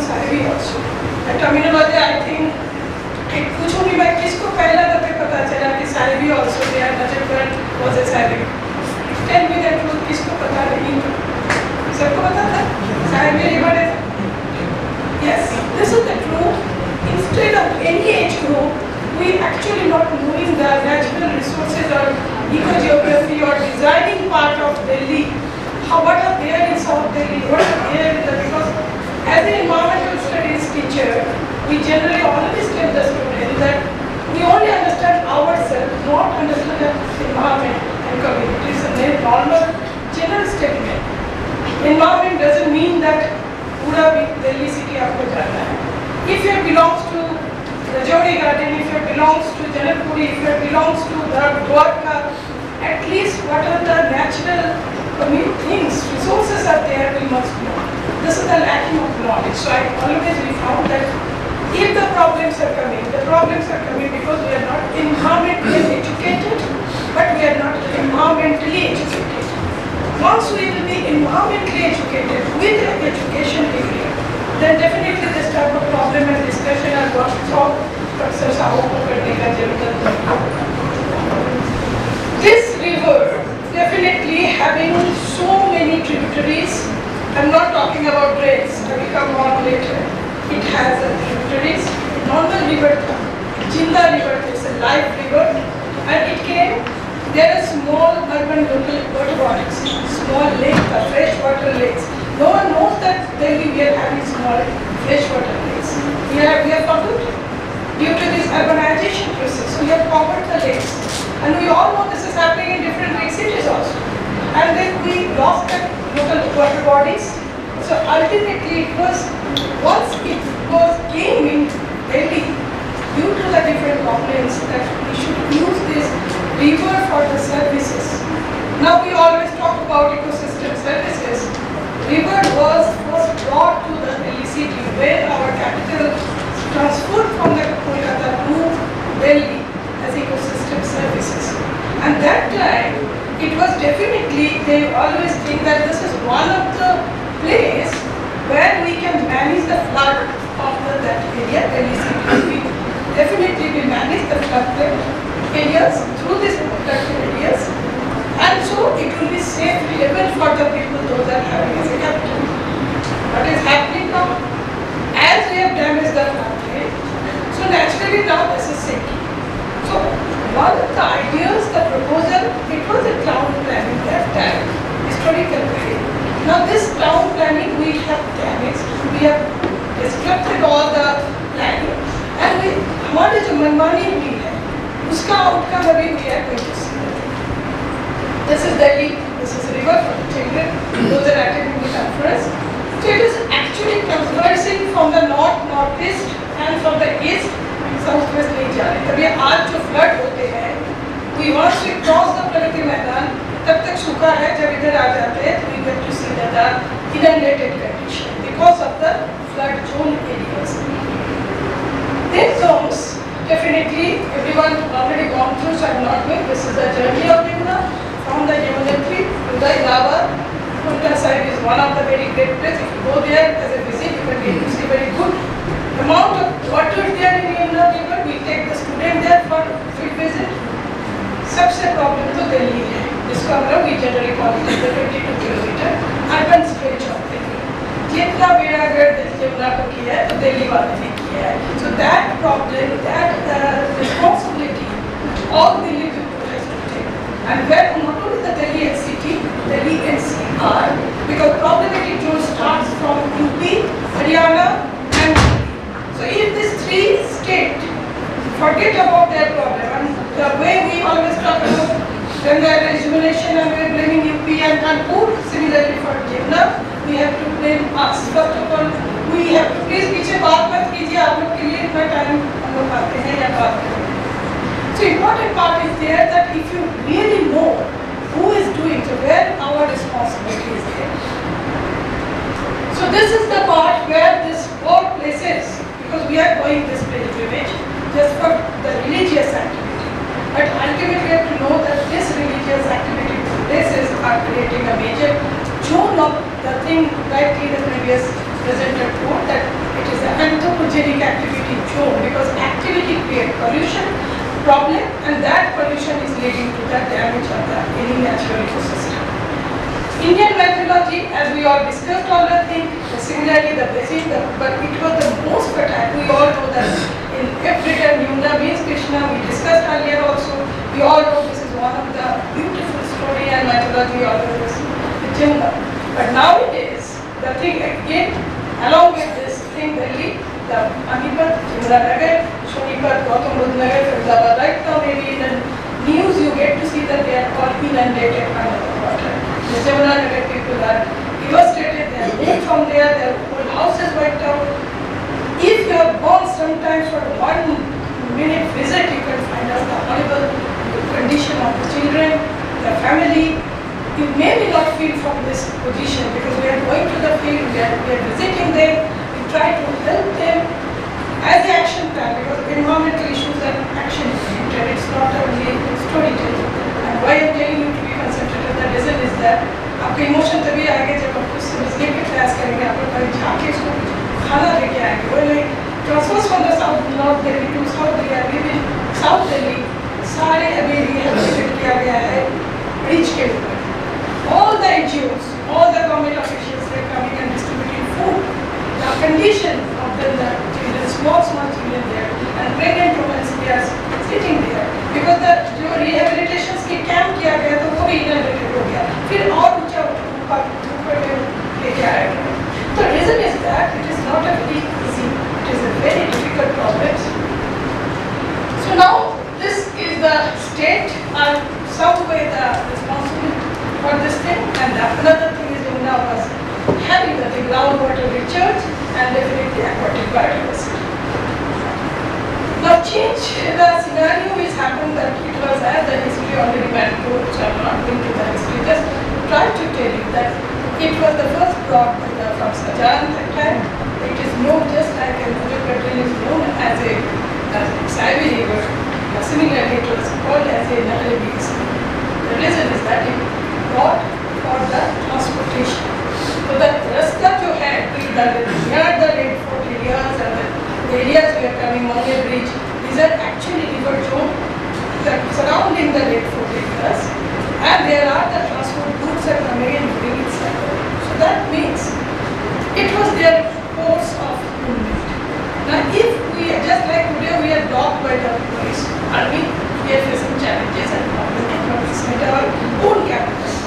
Similarly, when we are blocking the road of the river, now this is happening. Now they are taking away their place, this is their place, so they have to do it. The river was like this, and we all know the picture of Taj Mahal and Yamuna river. Now this is Yamuna bridge that we do that, and we are now fine. After doing all the same, all the problem, all contamination since morning, and I'm very happy I was doing process officer. First time I listened to minister was a very straightforward, real story. I worked with environmental minister committee, the all government, not only this time. I never found they are very serious on the efforts to discuss. I think Fayaz also working, so Fayaz knows. Many times they are very diplomatic, but I found at least he will do or not, but he has a plan. That was a very clear about maybe his student of management. This is the reason we need to know about this part. Because we generally the people try to tackle the issues. After doing this thing, we rename the Yamuna many times. But this is the problem.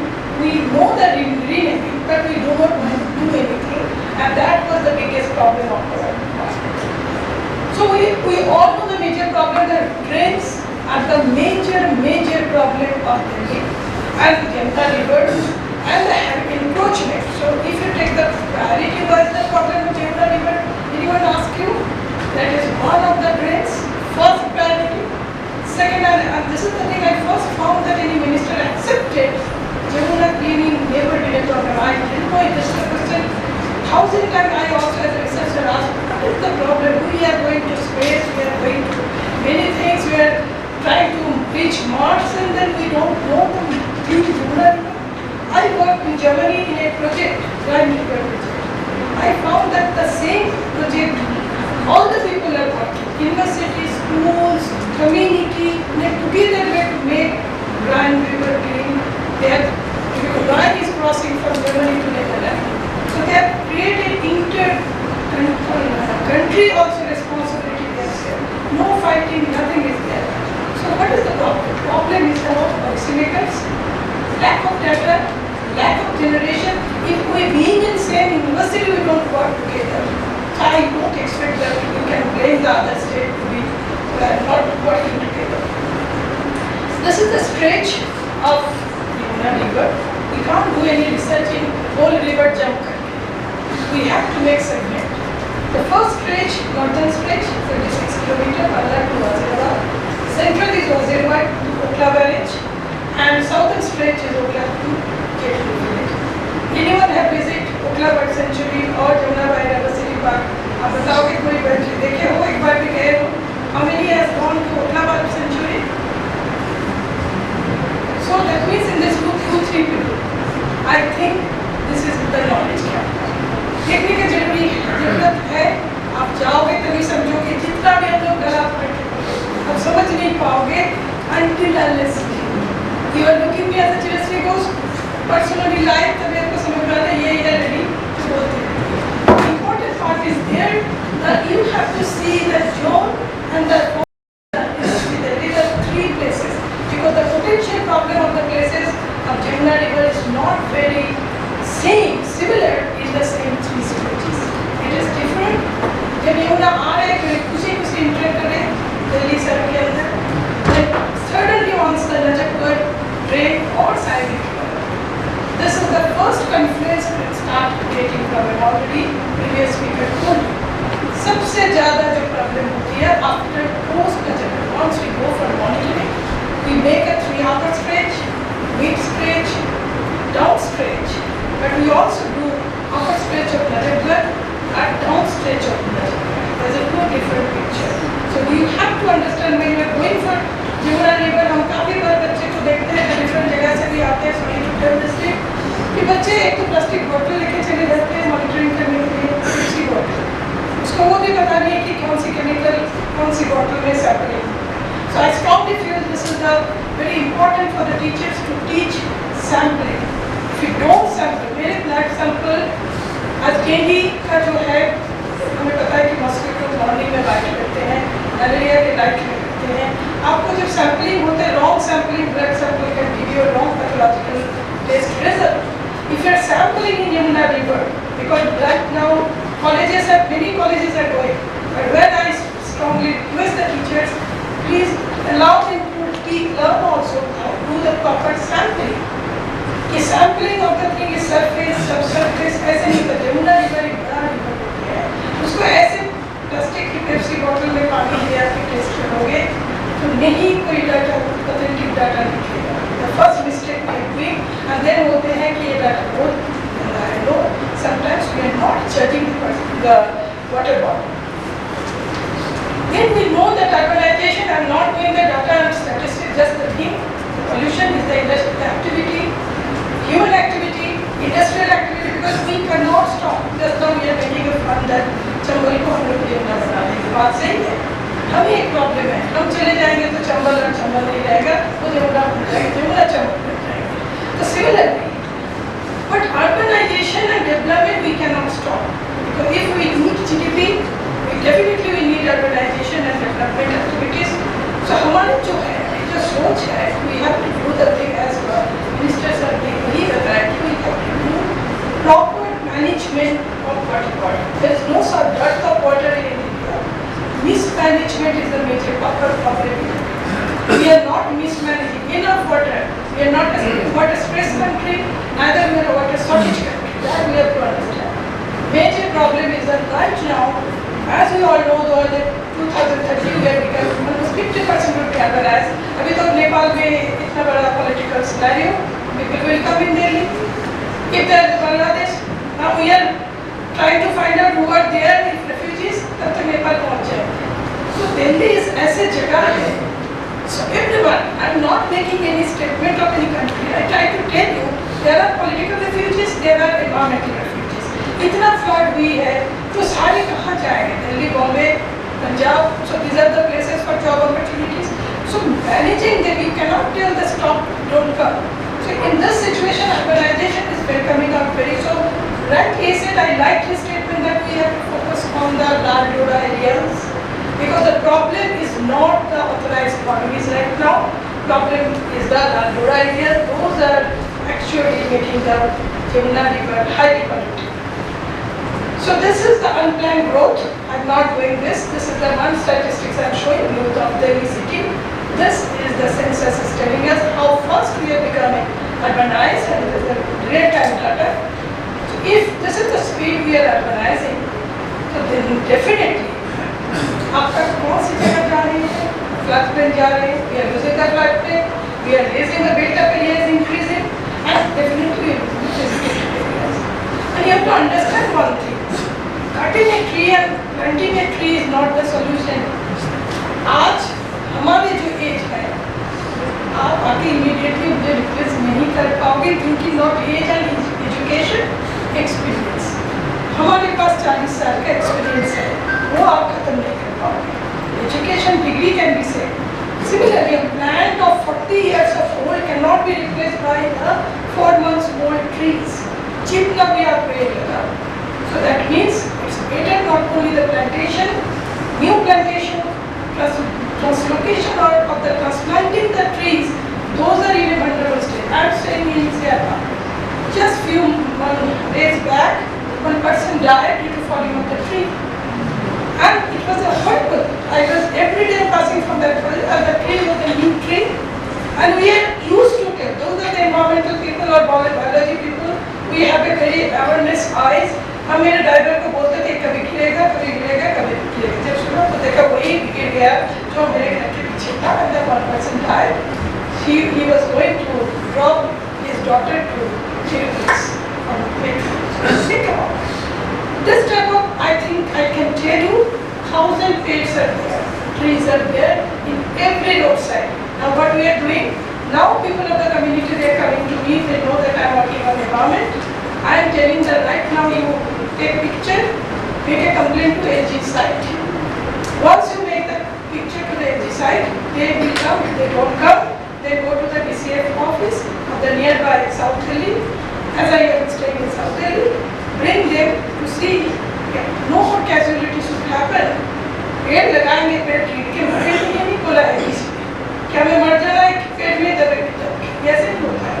तो important part is there government की side पे भी हमें we have to enforce them to act on that part. There are rules and guidelines. It's not only for for writing for the paper.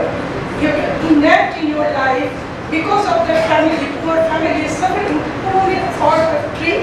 Because I came to know when I went to visit why this tree has fallen, I found as a underground where people was walked. तो उसका root को तो पहले ही काट दिया तो उसको बैठा के चले गए. एक the rainfall creating such a huge 40 years tree forest. So that means these three places, Rajabhat drain is a hotspot, supplementary drains are coming. So details already sir has told, so I'm not going, and Sadhara drain. These 3 drains, if we only concentrate on these 3 drains, 3 part of the thing, separately, बार बार बता रही हूँ कि pollution ऐसे एक issue है. आप एक साथ कैंसर, अस्थमा सबके ट्रीटमेंट नहीं कर सकते. One by one. So you have to make a potential problems identify, and then you can make that which area from which area you start making, what type of money investment to come out with the technology. So industrial effluent source, there are bodies that they are working. I am not blaming government directly because as I know them, they are working. So I am pleasing them. I am not a person of pleasing anyone. So I am telling you, I know that they are working. We don't know, so we just go with the media fed informations. The government will come with the बात हो रही है. The government जो काम कर रहे हैं, वो shortage हो रहा है for our ignorance and the overpopulation. So activities. So there are the listed industrial infrastructure. They are CETPs. There are so many CETPs, and ultimately all the state. I think in case of air pollution and water pollution, this is the high time. Now government is actually the all state government, NCR governments are coming to discuss on the issue in a integrated way. पहले नहीं करता. Everyone is blaming Delhi. Everyone is blaming Delhi because Delhi media और channel में बेच पाते हैं. कोई पानीपत का स्टोरी नहीं सुनेगा, दिल्ली होगा तो सब ध्यान से सुनेंगे. All pan India. This is the system. ये हमारे प्राइम मिनिस्टर प्रेसिडेंट है, सारे लीडर्स हैं, तो ये खबर बेच पाते हैं हम लोग. तो मीडिया वहाँ पर कैमरा लगा देते हैं, बाकी में नहीं लगाते. Panipat is dying more, Sonipat is dying more in health aspect compared to Delhi. That खबर कोई नहीं बेच. So industrial effluent sources, these are the industry, they are making so many things. So they sit already under the scanner. They are increasing the number of CETPs, but we don't, because we are making study, we are making this report, and we all know that this is happening. But definitely, what we are lacking, government only enact when we call. We give them call, do it. We need it. We never give them call. Because हमें कोई समझ में नहीं आता. मैं तो sorry to tell, Yamuna biodiversity impact is one of the greatest event they give it, but it is not the only part. मैं teachers लोग को काफी colleges में interview में पूछता हूँ तो दूसरे ख्याल में दिखा रहे हैं. तुम लोग क्या करोगे? ये question में teachers को कुछ भी नहीं. They have done. Professor Babu did it. They, the scientist team of the scientists, they are doing what we are doing. That we have to understand. It's not that taking students and bringing back from the YBP is our stakeholdership on the problem and national challenges and problems. So this is the sub point of the time. I'm not happy with the academic and researcher group. This conference का मतलब ही कुछ नहीं होगा जब तक हम कुछ करेंगे. एक पैरामीटर, एक ये चीज़ वाले देख लीजिए. एक माइक्रोस्फीयर वाले देख लीजिए जाके आपने गवर्नमेंट को देखो कि ये है सारे दिल्ली का रिवर की data. I think that will be helpful because government they not having any chances to tell that I don't have any data for policy making. For policy making, as I am part of their policy making, I found they are always showing that card that we don't have data. अब आज research करके कल data निकाल के परसों हम उसकी policy बनाएंगे ऐसे. We have to take data because we are researchers. Not only for the publication in Scopus, for government policy level changes. So industrial pollution, these pictures are giving you that information that this is fact, this is not anything. Construction demolition, and right now we are very strict on it because construction demolition, if they catch the person, the builders, those are the one of the troublemaker in Delhi for the urbanized city, for the infrastructure, then definitely that was already 20% responsibility on this demolition waste. Now government is strict on that, they are sending for the making pavement brick. As you know, this is coming from the construction demolition waste. If you are dumping on the ground, in case of landfill or flood plain, they will be to be pretty much permissible. Idle immersion, हम लोग religious है, पर हम लोग सबसे ज़्यादा through our activity, I am strongly telling you my own understanding. I am not asking any community understanding. Religion की मतलब ये नहीं होता है कि जिंदगी बचाओ. And हमारे religious activity, all community, they are teaching is eco-friendly. अब हर जगह हम लोग सब कुछ सीख रहे हैं, मंदिर जाके कर रहे हैं, पर they are not following the post-management part. After activity, please manage your own waste. Now I am happy because I am from Bengali community. Durga Puja is coming. I first making a call to the community, stop giving thermocouple. So from the BRC initiative, I have supplied them the catechu, acacia catechu plate. Now I at least tried. My children are very much worried कि तुम मार खाओगे. But I found this is very good. For me, the offering of God is that stopping this thermocouple, not only preaching to all of you. And I am telling you that they are want the information. They are not bad people. They don't know the right information to the right plate. So we have given now everyone is using acacia catechu plates and the bagasse plate for the khichdi and other things. I strongly feel whenever you do something, you go for the green with the cutleries and green plates. It's very easily available in Noida, Gurgaon, everywhere they are selling. And you can also promote some small scale SMEs for doing this thing. So you are making money, then some income generating for it.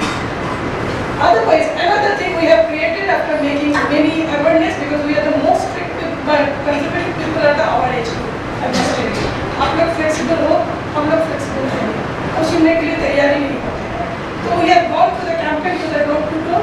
Now immersion of the idea we did it in share part within the drum, and also like the Kalimikuch, they have created the plastic tarpaulin seat, and there all the bigger the idols are going, and smaller idols. Now they are within the ground where they are doing the PCR B block and this thing, this type of community, they are doing their own immersion. I think this is the very right direction we are moving, and we are now understanding the issue without polluting the neighborhood. So this is the condition otherwise, as I discussed. Now every river, इतना बड़ा लाल बाग गणपति कहाँ गया? समुद्र में डूब गया. तो भगवान भी होते हैं कि क्या कर रहे हैं हमारे मुक्ता में. एक्चुअली मुझे लगता है कि गॉड इज ऑल्सो. तो why you this line. When we cannot conserve it, we don't pollute. So this is one thing. Habitation, agriculture, already I discussed. So I'm just not telling you, but this is problem is that the part is that every aspect of Yamuna river, land, water, pollution, अलग-अलग department के पास है. Where we are facing the problem as a scientist, as a policy maker, as a implementing officer, हमें सबके गोल में जाके एक ही बात बोलना. So this is the one way I found the government has to be proactive to take a leadership with all the body properly. क्योंकि आपको एक बार अपने दिल्ली जेल बोर्ड को बता दिया problem, then they are going to the other DDA, then this is the one of the result. Yamuna action plan started, everyone discussed, again I will not go into the thing, but we all understand it was totally failed. अभी तक ये Yamuna action plan का कोई positive impact हम लोग कब से शुरू हुई है 1993 से now 2025. हम तो मर जाएंगे, आप लोग भी देख पाओगे कि नहीं पता. The important part is there. We hope some days तो ऊपर से भी देखें कि जमुना ठीक हो गया है. जमीन से देखो ऊपर से. So now, just because someone told that the government कुछ करते नहीं है, I just try to tell that this is the story of 1942. Just one correction. हाँ. This is 2025, and 3 hours back, minister said 3 years Yamuna will be clean. Right? 4 years तो आपका अभी तो बहुत टाइम है. So this is the way, as I told you that river can be managed with barrage. आपको समझना पड़ेगा कि हपनी कुंडला ये टर्म आप सुन रहे हो तो बैलेंस चाहिए, वाटर ट्रीटमेंट प्लांट चाहिए for the public water supply and STP चाहिए, polluted water treatment plant. 3 words are very important. Barrage, so it was started the journey from 40 to 70s. What I try to show you, it is increasing. It shows, you don't have to believe it. It shows that government trying hard, but it is a positive of the problem resources who are because population is magnified much higher. Similarly, Delhi today, we have all the things government is planning.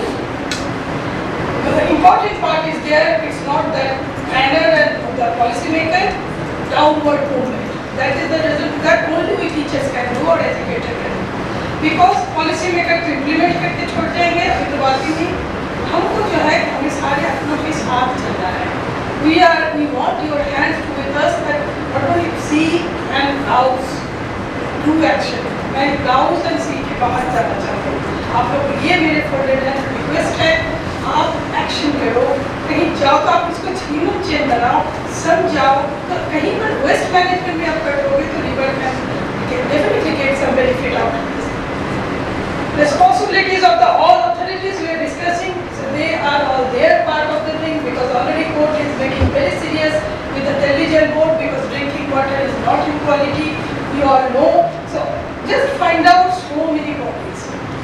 They are doing, but not up to the mark. Definitely, आज की government शायद कर पाएंगे, UP में क्यों कर रही हूँ? इस गवर्नमेंट आई है यमुना लिखकर के एजेंडा, ये हमें सबको पता है. अब ना करें शायद 5 साल बाद हम उसका आंसर दे पाएंगे, है ना? जो इम्पोर्टेंट है वो ये they are under pressure. Important ये है कि चलो कभी तक ये फ्लड प्लेन है, many people we work there. One thing I try to catch your attention here, flood plain ऐसे बैरियर नहीं है. This species we try to know they are thriving after post flood. ये जो mud गए, जितना pollution गए, इतना कुछ होने के बाद वो लोग जिंदा है. We create a nature work in the flood time. YBP के साथ एक बार flood plan भी ले जाइए. टीचर्स को रिक्वेस्ट है कि बच्चे को पता चले flood plan है क्या. So we create this socio-emotional understanding to the project. The student, dissertation student, also the MSc student, can talk to the approacher. Why they are here? We do not know. This is Yamuna's faggot. अब समझो ये flat पे ये जमुना लगता है, नहीं लगता है, ये जमुना है. अब ये किसी को पिक्चर दिखाओगे तो कैसे पता चलेगा? ये IQ से भी खराब है ये फ्लैट पे. तो reason is that धीरे-धीरे it is that the light that kills you. We are encroaching there. There are NGT, as you know, that is the national government tribunal, NGT, and this NGT is already addressing all the PIL, all the issues, and they have created that definitely preservation of the floodplain is the priority. Just I told the Najibgarh is the priority for the government. Floodplain बचाएंगे तो सबसे पहले river भी बचेगा. The first thing is there. And I must tell you one thing I appreciate that after 2015, not advocating any government, that the first time Ministry of Water they have bifurcated it into part under the Jal Shakti, that is river development and Ganga rejuvenation in one body and drinking water and sanitation. पहले सब एक साथ था. हम 1000 problem कर रहे हैं, one government cannot run. They have bifurcated two body, two ministry, the two part, and they are making this is very important that floodplain bachao. And if you go to the Yamuna floodplain management development के लिए कर रहे हैं. Pace is very slow. I do not know. I think Dr. Fayaz can tell after this flood what is going to, because all are inundated from the floodplain, सारे पानी में भर गया है. अब इसमें कितना कचरा आया है आप समझ सकते हो. बात दिल्ली का नहीं है, वो पूरा बैरेज के पानी के साथ आए हैं. So involvement of all the entities, they are making action plan. Important ये है action plan चाहिए. तो हमारी भी दिल्ली यूनिवर्सिटी की एक्शन प्लान होनी चाहिए. That I am very happy कि प्रोफेसर साहब ने इस टाइप के टॉपिक दी के वाकई पर्सन इसके इनिशिएटिव में भी अलग पर्सन है बोल के ये कर रहे हैं. नहीं तो शायद ये रिवर किसी के दिमाग में नहीं आता है. We are always good in the lab-based research, but we don't think that lab-based से भी हम लोग lab-based में आ सकते हैं. And I found that this is, you can make an initiative where we can have an action plan for the river. So responsibility of Upper Yamuna River, this is the barrage. This Hakmipur barrage is creating major problem because they are generally sending, because we just try to find out Yamuna after this Wazirabad, there is a bifurcated and there is a two thing, Chandanwala water plant पानी बेचते हैं और Wazirabad. इसके बाद Yamuna में पानी नहीं बचता है आने के लिए.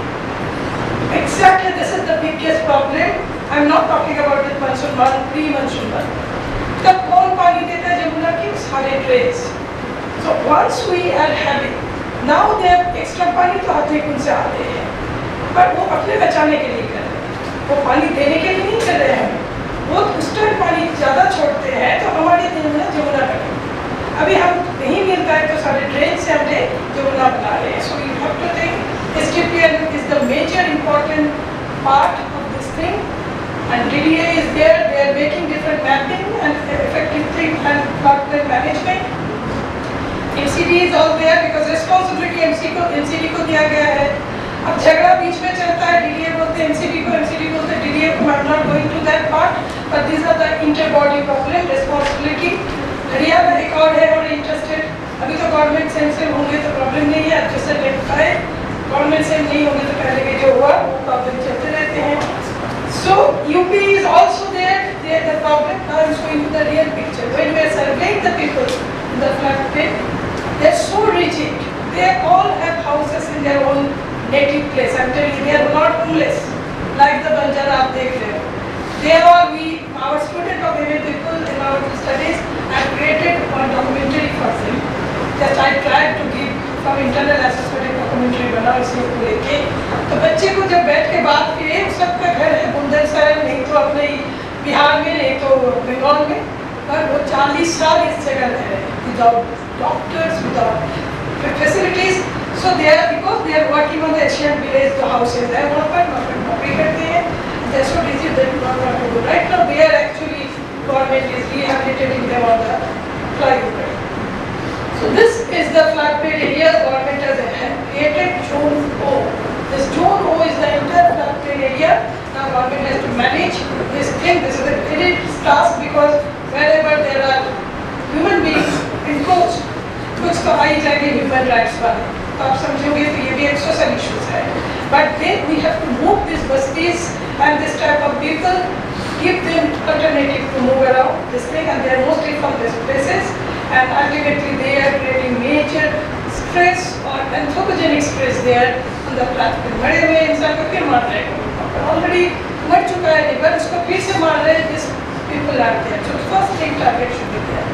So river health ठीक नहीं है, ये तो आपको पता चला. 13 times higher by अभी जो जितना % पानी के बोतल आप लोग यूज़ करते हो और आर यूज़ कर रहे हो तो बच गए हो, पर जो नॉर्मल पानी पी रहे हो, so they must have boil your water, filter the water and drink, otherwise you will have a paratyphoid, typhoid or some type of waterborne diseases because water is there. What we did, we have mapped out whole river Yamuna last 30 years. मैं कुछ data नहीं दिखाना चाहती हूँ क्योंकि time नहीं है, कभी आप इंटरेस्ट हो तो I can send you the thing. मैं एक चीज़ दिखाना चाहती हूँ. We created index क्योंकि health is the representative index just like a BMI. So river health कैसा है, जो क्वेश्चन हम पूछते हैं, तो we monitored water quality, water quality index, WPI, and potentially toxic element, जो elements के बाद सुबह से heavy metals is happening, potentially those are creating carcinogenic and having problem. We found most of the places, this is the पूरा zone we have mapped out 10 zone of Yamuna river, so they are very high in concentration and downstretch, so it is expected. But this map, one thing we have given to comment, that it's not that the same throughout the year. We have to understand the 10 location की हम monitor करते हैं dry season before monsoon and wet season after monsoon. You can find out the rate is the highly polluted zone. So it is changing after post monsoon, post wet season. We can find out, so if any food or activity is growing and which is coming to the human use, immediately it should be marked as a red alert area, should not come. So आज जो बात हो रही थी पहले urban agriculture की, this thing should be banned, कौन सी month किया करेंगे वो भी गवर्नमेंट को बना के दिया, we have to change the policy that they have to go and monitor.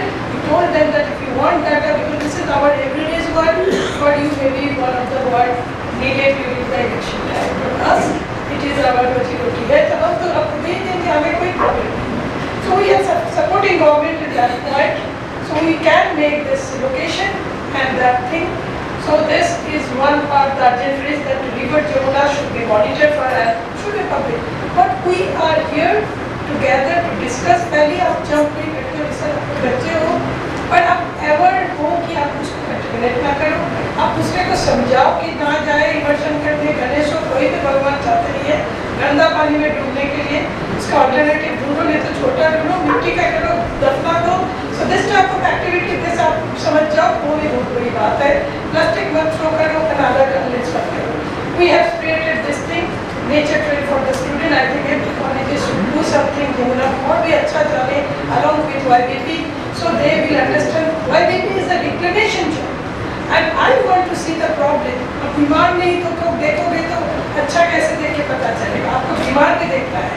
A person is dying, that should be there. So Delhi river Yamuna is in ICU, so we have to see this thing.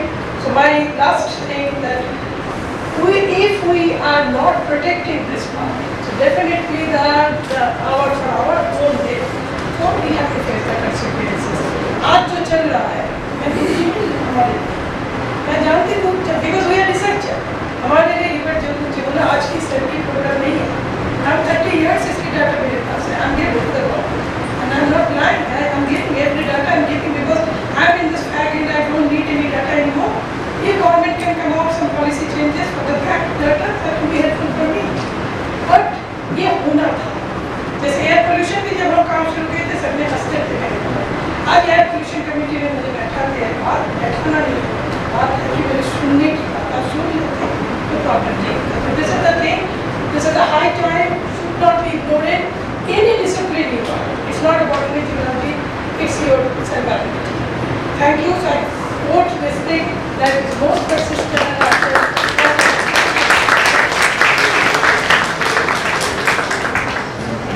Any question? And after answer. अपने आप को पहले introduce कराओ.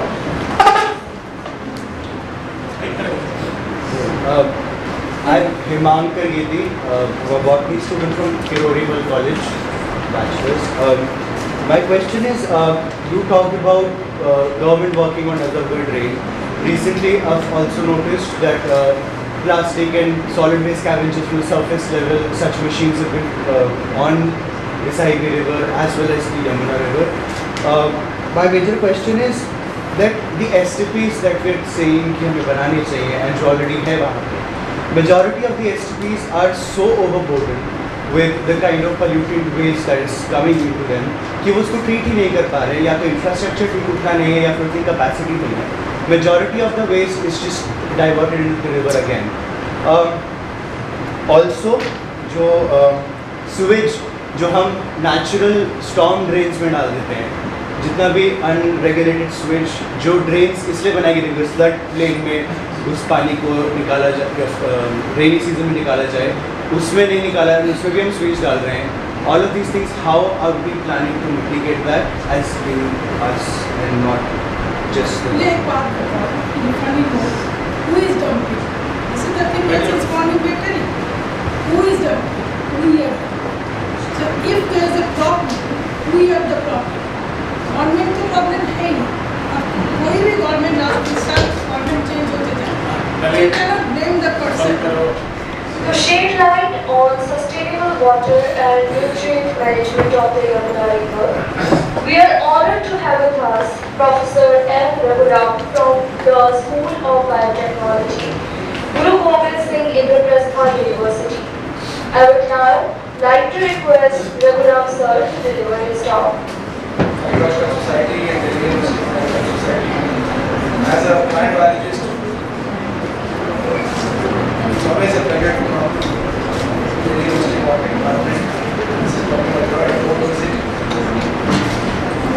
Completing almost 30 years in this area. At least one visit, one decade, is a long visit. That's the thing that the University of Department. This presentation that I am going to make has almost no plant biology. I happened to stray into a little bit of environmental work. Most of my lab still works on natural efficiency in crop plants, mainly rice. During COVID, we had an opportunity from United Nations Environment Program where we were talking about sustainable nutrient management. For whatever fertilizer that we give to crops, if the crop doesn't take it, produce the good output, the leftover nutrients and fertilizers in the farm soils eventually become pollutants. So some pollutants are nutrients in the groundwater. You have lots of nutrients in the gutter, in the Yamuna, in every water body, but you have to manufacture nutrients for the purpose of taking. In the farm fields, the soils are always deficient in nutrients. Here we have a problem of excess nutrients. These have become divergent systems and there is no recycling. This was the basic problem. So UNEP at one point suggested wanted to work on nutrient recycling from wastewater. So we were interested in doing projects. It was COVID and there was no way to do anything. But they were particular, so we said okay, let's do it. From my neighboring environment management department, we had a couple of students with PhD in environment. So the Sustainability Trust, under which we started this work. And as a biotechnology faculty, I must have more biology in my lab. Under the trust, we were able to start this work when we had a GIS expert coming from Dehradun. So much of this work actually was carried out by Dr. Sangeeta Bansal, Dr. Prabhat Kumar and Dr. Dutta Bansal. All of them are here. Sangeeta was here in the morning, she went back, she now teaches in a college. There are more demands on the flag. So I am only presenting on their behalf, to be honest. So this is about sustainable water and nutrient management. Focusing on Yamuna River, but I also want to think that Yamuna and the problems that we have talked about in the Yamuna since morning is a part of a much bigger issue. What are the various things that has killed Yamuna River? One is sewage pollution. And what are the major things in sewage pollution? Most of it is domestic sewage. What does domestic sewage normally contain? They are the very same things which actually should have been used as fertilizers in the crop. They contain nitrates, they contain ammonical compounds, they contain phosphates, they contain sulfates, all of which are required in the farmer's field. Here you have a problem. So much of what we consider so-called sewage pollution as Mantriji very correctly said in the morning, I think he summarized the whole day's discussion in those 10 minutes that he spoke. He said 80% of the Yamuna water that reaches Delhi as used water comes back as sewage water. Only 80% of that 80% is treated. Another 20% is not treated. Right? So that is only the water pollution problem. On the top of it, you have solid waste pollution. Puja samagri, idols, various things, industrial pollution. All these are solvable if the concerned departments like EPCC and CPCB were doing their jobs. Industrial pollution is best controlled at source. You cannot, no river in the world is clean. Not even Rhine, not even Thames, not even Chesapeake Bay, the sea in the US, not even Danube, and no other such place. The reason is simple. What you cannot stop at source can never be cleaned in the sink. If you don't stop things from reaching the sink, river is a sink, sea is a sink. If you don't stop pollution reaching into the river, what is the point in cleaning after you already allowed it coming? You cleaned yesterday's pollution, today again something more. So you are all the time fighting a losing battle. So controlling pollution at source is the only solution. And for that, you can minimize your pollution at your individual level, but governments, sometimes politicians and even we under their influence tend to blame individual citizens for all the problems of lack of governance. And individual citizens blame, we are paying taxes to the government, they are not doing their job, there is too much corruption and pollution. This tutu meme will never end. It should not. Point is, you can minimize your side of the creation of wastage, but some wastage will always be there. It can never be a life without waste, producing waste. You have to defecate, you have to urinate, and that has to be managed. And we have paid taxes to create a system to manage it, and that system is broken. It's as simple as that. And we have nobody else to ask why it is broken, but the people to whom we are paying with our taxes. So, in that sense, I am a little more conservative in citizens' expectation on the governments is very valid, and their anger with the politicians and bureaucrats is very valid. In the last couple of years, we have seen 3 out of 8 South Asian countries thrown out of power just by 2-day or 3-day agitations of students, young people. Sri Lanka, Bangladesh, and now Nepal. Just 3-day agitation of young people. Residents who are running for their lives. 2 of them are heading in India. The other one also was supposed to be brought to India. He was kept in a Indian Navy ship away from Colombo. And this is a reality right in front of us, right? And corruption was common to all these things, all these 3 countries. And corruption is also common to Yamuna, corruption is common to Ganga, corruption is common to every other problem that we face. So, but Mantriji said one thing very nicely. He said, dealing with this 80% that comes back to sewage is the first problem of governance, which he has committed to address. Fantastic. We really hope that this time we get the kind of result that we are all looking for. The other thing he said also was very interesting, and it's true, some of you who look at environment literature will find. He said there are not enough studies, rigorous studies that adequately monitor and give us a complete model of the problem of river Yamuna and the various source to sink contribution, scenario construction, policy linkage, economic valuation, about which Sahu also mentioned in the morning. A complete interdisciplinary evaluation, proper scientific and social scientific evaluation of the problem of Yamuna, so that the government doesn't have to wait for studies to come. Then it is their problem to start using this evidence for bringing results on this drug. For certain things, they don't need any new evidence. They already have what they need. But for certain other things, they will need. And that's one of the things that I'm going to tell you about.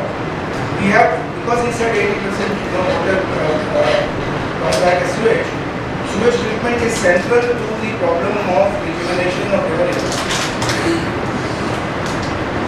And just constructing more sewage treatment plants is not going to solve the problem. As I have already said, it is also economically not feasible. There are other alternatives which we have to seriously consider and also implement.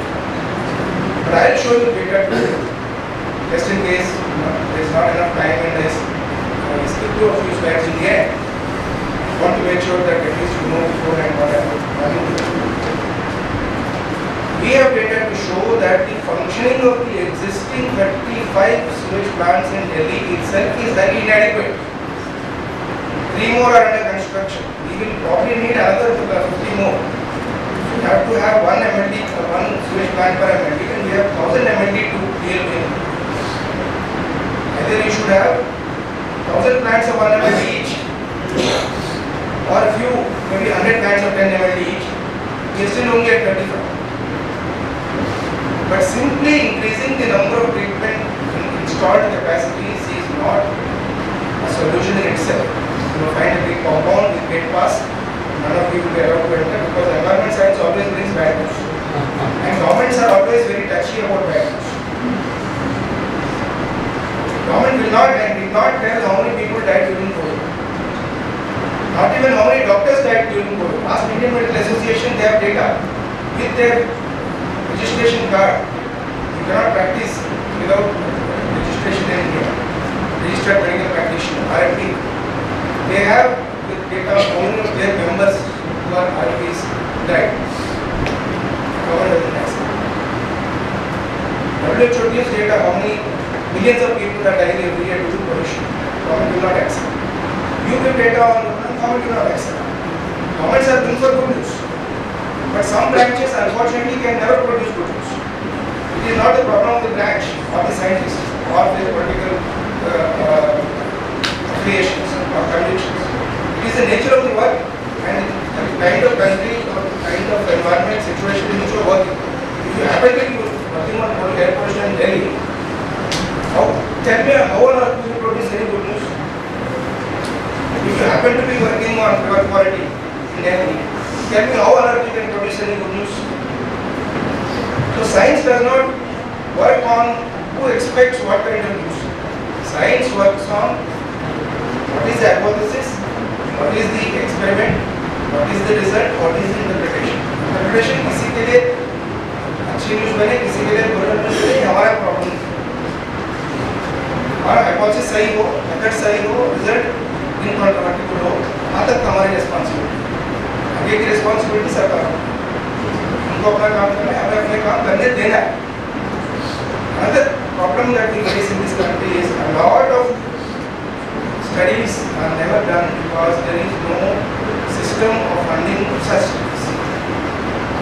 Voluntarily आप जाओगे funding मिले, सरकार अपने आप से कहीं भी आपको नहीं कहेगी ऐसे रिसर्च करो, क्योंकि आवे मुझे हमारी सरकार क्यों करेगी? वो तो नहीं करना है। ऐसे भी 1-3% GDP में कौन सा बहुत बड़ा साइंस होता है? So there are structural issues, and it is not about any particular government. All governments have faced structural issues. We will continue to face them for another 30-40 years. But in spite, we are here today and if we are talking, it is because you are as passionate about listening to such stuff as we are about generating such stuff. So let's at least enjoy what we can and do what we can while it is still possible. So this is a map that many of you may have seen, a new way of understanding the anthropogenic threats to the sustainability of planet Earth. We use simple traffic signal colors. Red is a danger zone, green is a safe zone, in between there is a yellow-orange zone. And these are the different anthropogenic influences like biogeochemical flows, nitrogen, phosphorus. Others are joining soon. They are not the only ones. Freshwater change, land use change, biosphere change, climate change, radiative forcing, novel entities, new ones are getting into the system, stratospheric ozone depletion, aerosol loading and ocean acidification. 13 items. When this kind of visualization of the threat to planet Earth began in 2015 or even earlier by Johann and his colleagues in Germany, there were only 5 threats. 5 became 7, 7 became 9, 9 became 13, and only in a matter of 2 decades, maybe less than that. So don't think this is a full picture. This is still a trailer, a worst picture that is going to come. But for those who are really interested in hard science and how to simplify hard science in visual communication, this is the zero value for each of them. And as the contribution of let's say nitrogen, phosphorus left over in the environment increases, it is radiating like this.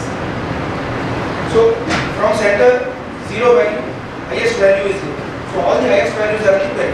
So you are simply depicting how the influences of all these 13 out of which 3 are in the safe zone, but 9, 11 are in the unsafe zone.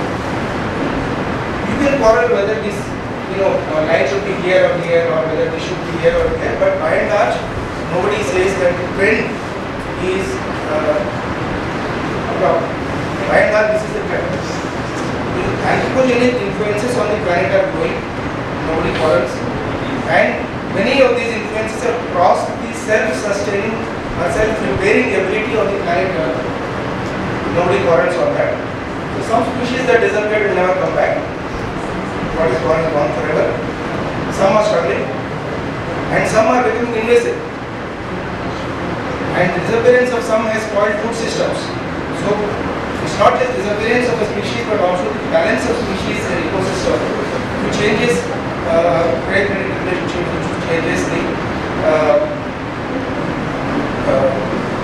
food chain and many other ecosystem services that they need. So I am only focusing about these 2, though there are many others. As I said, nitrogen and phosphorus accumulation did not happen till 100 years ago. Human civilization is more than 11,000 years old. Human civilization started with agriculture. Before that we were living like animals as hunter-gatherers.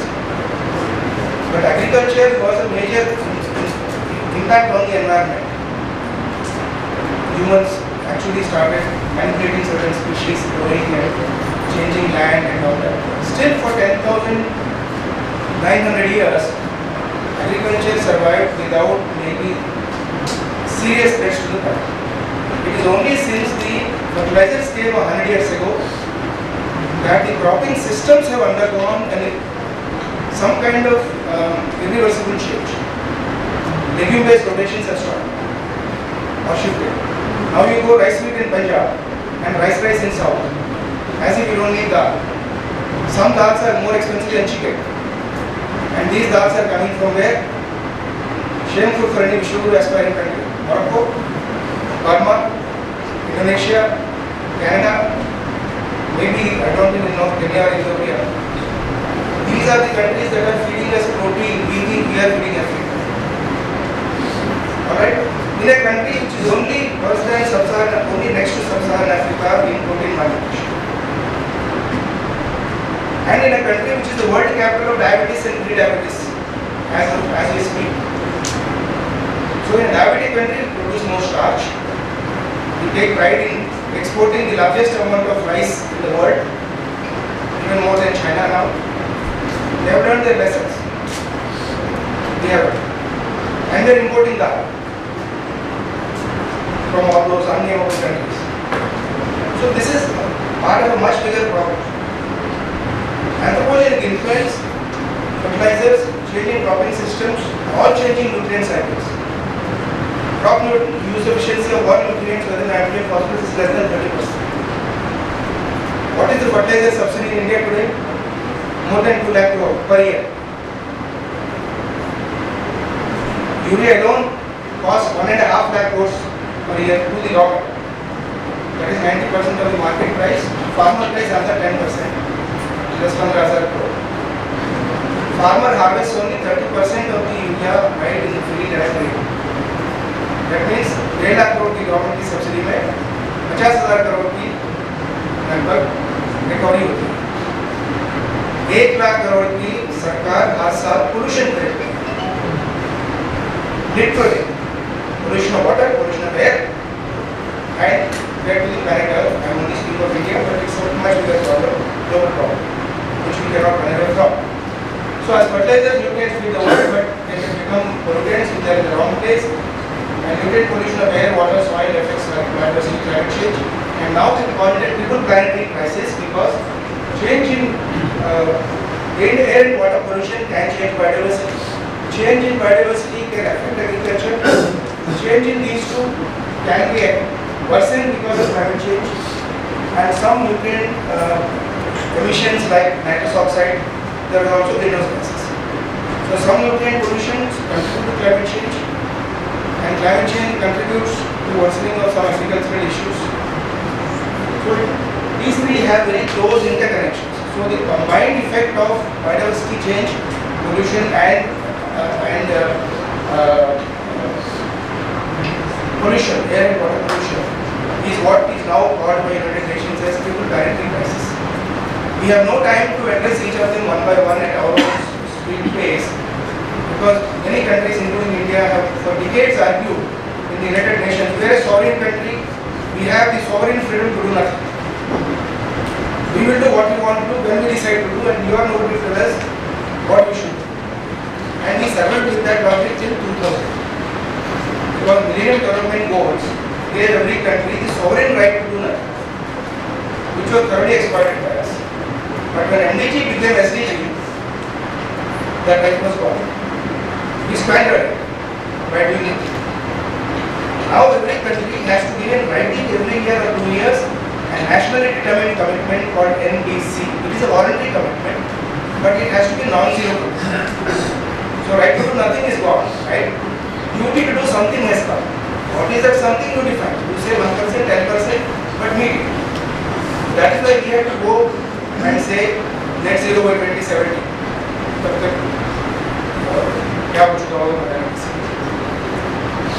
But we have to make that commitment because it has now become an intergovernmental obligation that we cannot run away from. So some pollutants pollute air like ammonia, nitrous oxide, NOx from fuels, which is a combination of nitric oxide and nitrogen dioxide. Some soluble components like nitrates, phosphates, sulfates, they can pollute water, which is what mainly Yamuna issue about. They adversely affect sustainability of both ecosystems and livelihoods. Forget about drinking the water, you can't, or even taking a bath, you can't even go for a boat ride.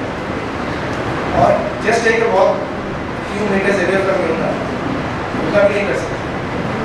So वहाँ का ठेला वाला, सब्जी वाला, पानी पूरी वाला, सबकी लाइवलीहुड है क्योंकि नदी गंदा है.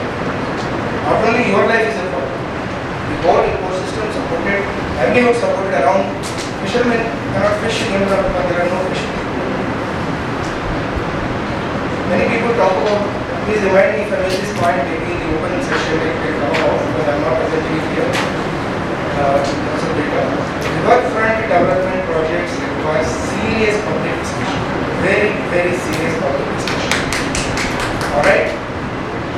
And we have a very concrete plan, Vaisa might tell us more about it, for riverfront development for Yamuna. If you go and look at what riverfront development in Sabarmati has done or not done, you will realize what a disaster it is going to bring to you. If you want, I'll expand about it later. I don't want to divert it. Another point I want to flag for it. Why do we have floods in Yamuna now that we never had in the last how many decades? Nobody knows. And since when we started getting these in the history of Delhi? You can easily trace them to the construction of three major bodies right in the middle of the Yamuna complex. At least three, maybe more. Huge structures, all government structures. And the most politically inconvenient of them these days is Akshardham. That is why I was very particular in finding out in the morning when something was read about all of religious leaders. जब Akshardham Yamuna floodplain के बीच में बन रहा था, किस सरकार ने रोका था किसी भी रिलीजियस लीडर को सरकार को कहते हुए ये फ्लडप्लेन में नहीं बनना चाहिए, यमुना मैया के फ्लडप्लेन के बीच में, चाहे भगवान को भी कंक्रीट स्ट्रक्चर लेके नहीं आना चाहिए। किसने रोका था? किसी नहीं रोका। क्या हुआ? Everybody celebrate. Now you have a huge structure, right, blocking the free flow of Yamuna. Next, Commonwealth Games Village, blocking the free flow of Yamuna. Next, metro shed, blocking the free flow of Yamuna. Now you have floods, enjoy the floods. All of these three major projects, huge concrete constructions have gone through so-called environment impact assessment. जिसमें scientist भी involve थे, bureaucrats भी involve थे, ministry भी involve थी, politicians भी involve थे. Use RPI to figure out what was the first draft of the IPIA that came from Delhi. Then look for what was the second draft which came from Delhi after the government asked to do it. I don't need to tell you anything. It does not matter whether the government is ruled by X party or Y party. These three were not constructed in the current government. So don't think I am getting the current government. सारे government ऐसे ही होते हैं। उम्मीद है कि ये ऐसा ना। And that's the real hope. Again and again, sharing every platform when you get to discuss science with the government or the leaders. You can't give up hope, you will give up on us. Right? So, the point is less than half the wastewater generated in urban areas is treated. It is still waste. On a national scale, 80% of the wastewater is not connected to any STP at all. 80%. Delhi में होता है, 80% is connected. National में 80% is not correct.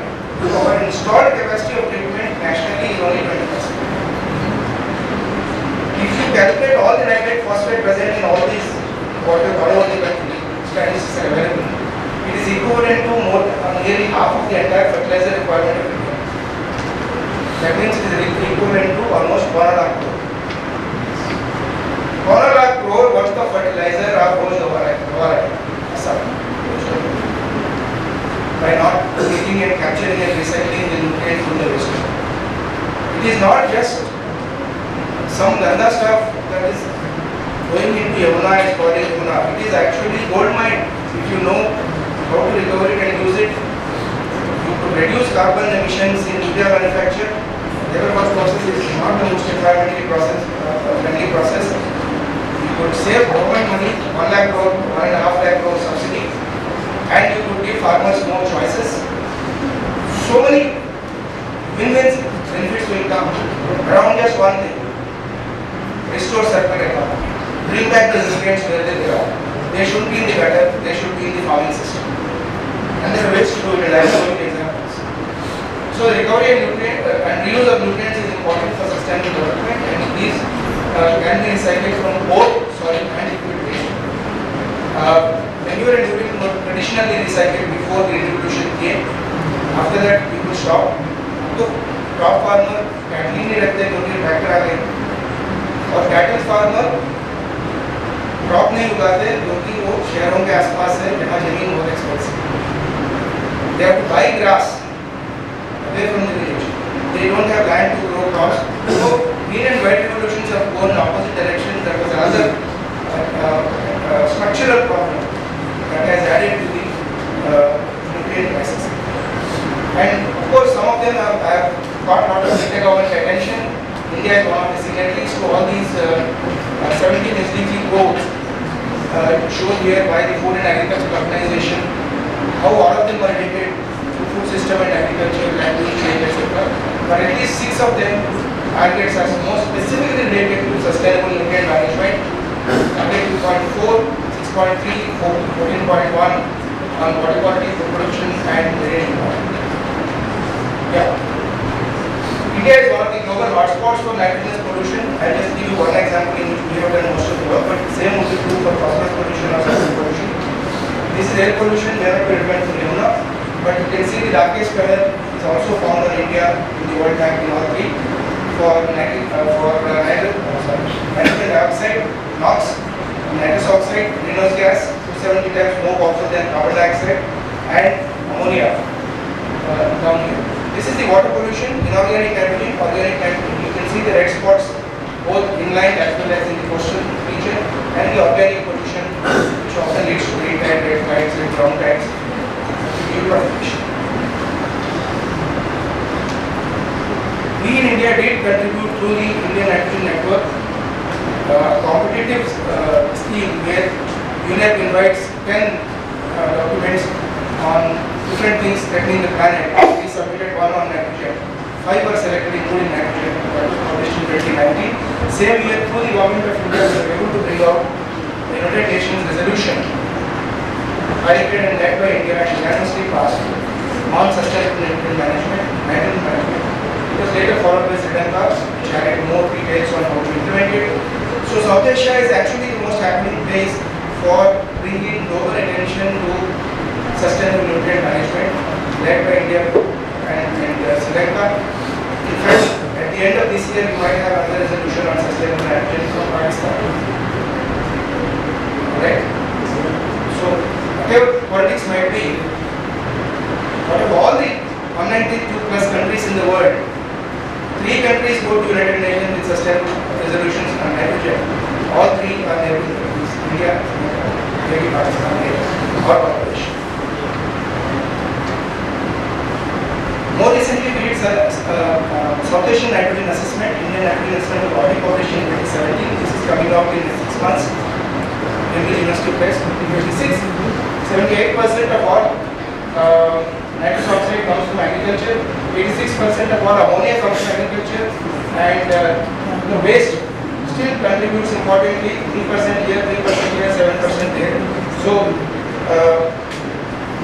and the growth rate, annual growth rate of wastewater nitrous oxide emission is 13%, whereas annual growth rate from agriculture is only 3%. That was earlier decade, now it is even less. So even though urea usage per se is very high and the emission is very high, but rate of growth wise, wastewater has already replaced fertilizer in the last few years. So I skip this, and this is more about the Indian situation. 7 to 8% comes from waste. So we did a project to just into a few projects. The UNEP on the wastewater treatment plants of Delhi to assess the nutrient quality and also whether microplastics of inlet water and outlet. So it's a very simple project. These are the major plants. Out of 20 plants, 35 which are functional. We were able to work on 15 of them, covering all existing technologies, all different locations, geographical locations. Many of them are also connected to important lakes, and some of these lakes are also connected to Yamuna. So STPs are the ones which are connecting both lakes in Yamuna. Nazarpet Plain and the Shadar Plain are not the only ones.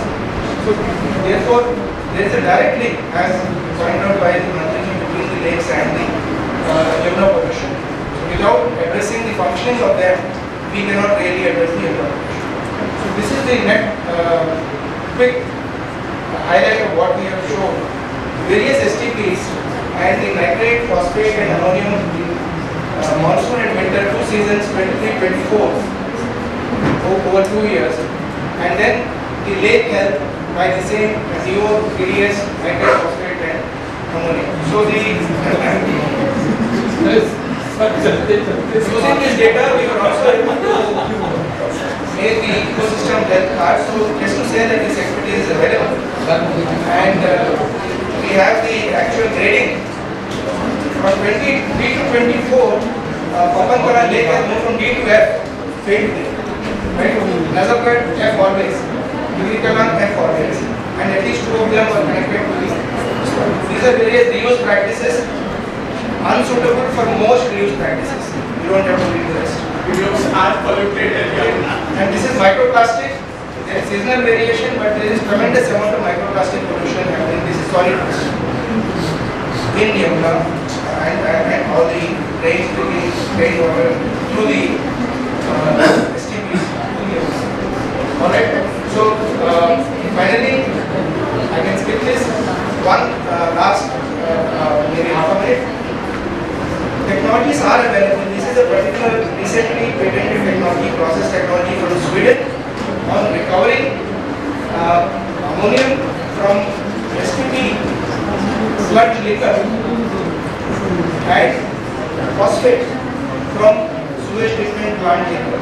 They produce industry grade fertilizer, not the sludge to be recycled directly as a fertilizer. No, that sludge is dangerous to use for irrigating crop. We have done, an MTech student has done a whole project. STP sludge has nutrient, but it also has heavy metals, chromium, iron, all kinds of stuff, plastics and pesticides. So don't use sludge directly. Recover the nutrient beforehand. Technology is available. This company is interested to come to India. They are just looking for somebody in Delhi airport or whatever ministry to say, okay, let me talk. That's all. We have all the chief technical officer of the company is willing to come to Delhi on his own cost. If only the government is willing to come. And this is the flow chart of it. In case you need, you can talk about it. These are, you yourself mentioned in the morning, somebody has to do the social science and economic evaluation. This year we have published complete economic evaluation of the damage to the planet, both globally and country-wise, due to nitrogen pollution. For India, the projected damage by 2030 or 2050 is 3% of the GDP. What is it that is stopping us from becoming the developed country? A gap of 3% in GDP. And that 3% GDP we are losing just with one item, that is nitrogen pollution. If only you were this. That's it. I think these are just summary recommendations. I don't have to read. Thank you. Thank you.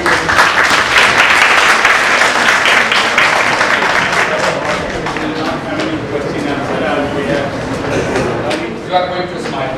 I'm making sure that you will get life. I'm making sure you are not going to get tired. Right? You will go get a smiling face, wait for a few moments. Otherwise, the moment somebody will raise hand, I will stop talking. Right? Now it is enough. I will take you along to Yamuna, what we are doing. But before going to Yamuna, many of you might have seen river, but many of us, we don't know how to define a river. So I'll take you slowly to show that what is a river.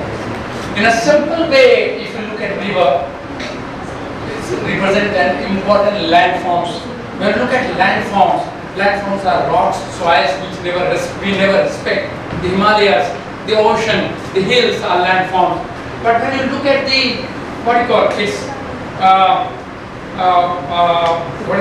physical definition, a physical definition that will tell you that the rivers are drained, that drains surface runoff. Now think about river.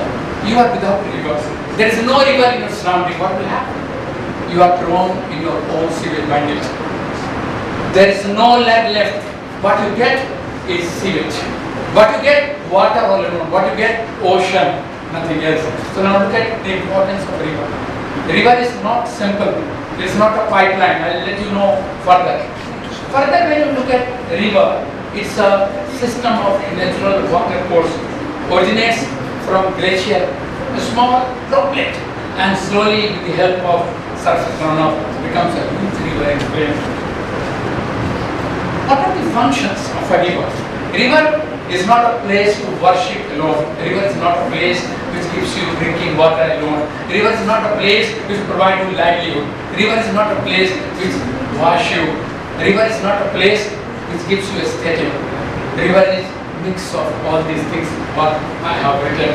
And this is very important, and therefore most of the cities came along the river and perished when river destroyed or damaged or degraded. We all know about it. So, how river originates? It's very important to see that when you look at the origin of river, that I will show you with the schematic arrangement, that will be better. Because actually, river originates from the different landforms. It originates from as a small stream. If you see, just I will show you through If you look at it, it's very interesting to see. It is learning from none other than Professor C.R. Babu, which I brought it here. When you look at it, interestingly, you have hillocks, Himalayas, various Himalayas, and there is a small spring coming out. There are surface runoff, a small area which makes catchment. This is the catchment, and when you look at this small catchment, then these 2, 3, 5, 10 catchments comes together and makes watershed. And then all watershed comes together before it reaches to delta, it becomes a river basin. It's very simple. And there is a problem with entire river basin. Mind it. When you look at the springs, if you have no springs, origin of river is very difficult. What is a spring? When surface runoff comes up, goes to the deep inside the subsoil and deep aquifer. You know deep aquifer? These are natural pipeline under the earth crust which takes water through what you call surface runoff. If it has plenty of water due to hydrostatic pressure, water comes out which forms the spring. And those springs are dying because you need 4-lane, 8-lane roads. You need Char Dham Yatra. You need helicopter to reach some destination. Higher altitude areas are devastated, which you have seen recently from Jammu and Kashmir, Himachal and Uttarakhand, you all know. So therefore all springs are ruined.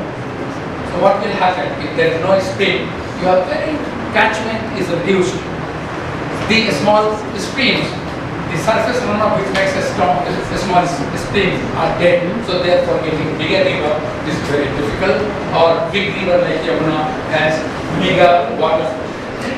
When you look at plains, very interesting to understand. In plains, most of the river originates from lake and wetland. Recently, we have prepared management plan for Varuna and Assi.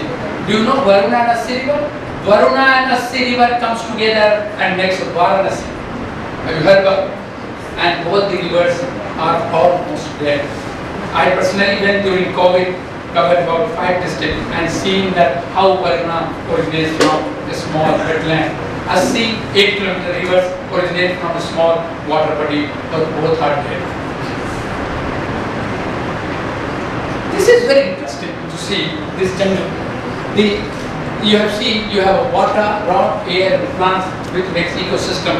This, what you call, the word ecosystem makes you to think, oh, it's a very biological kind of thing, we should not think about it. But it's a very simple. What is an ecosystem? It is air, water, soil, and organism comes together, and they never sit idle. They do a lot of exercise. And what are those exercises? Those exercises are known as ecological processes. And when ecological processes initiated, that gives you life. What is happening to river? That ecological processes are either dead, diminished, or degraded. And that is the work of a scientist, how to restore those ecological functions, so that ecological processes, so that the rivers its own cleansing mechanism restored. That is the way you can look at it. And this is the ecosystem, very simple. And when they mix together, interact together through various ecological processes, they give a lot of ecological goods and services. Nobody so far in the world made a small, what do you call, point of soil. We produced plastic, we produced everything, but the soil came through this ecological process, which ecosystem gives you. So mind it, these jungle of many things, not simple. They keep interacting, and this interaction we are losing very fast, because ecosystem is not that 100 square kilometer. It is just 10 into 10 square meter area is an ecosystem when interaction is established. And what are those ecological processes? If you are a student of biology or a non-biologist, you can understand their succession, how plant grows from grass to shrub, to tree, to top canopy.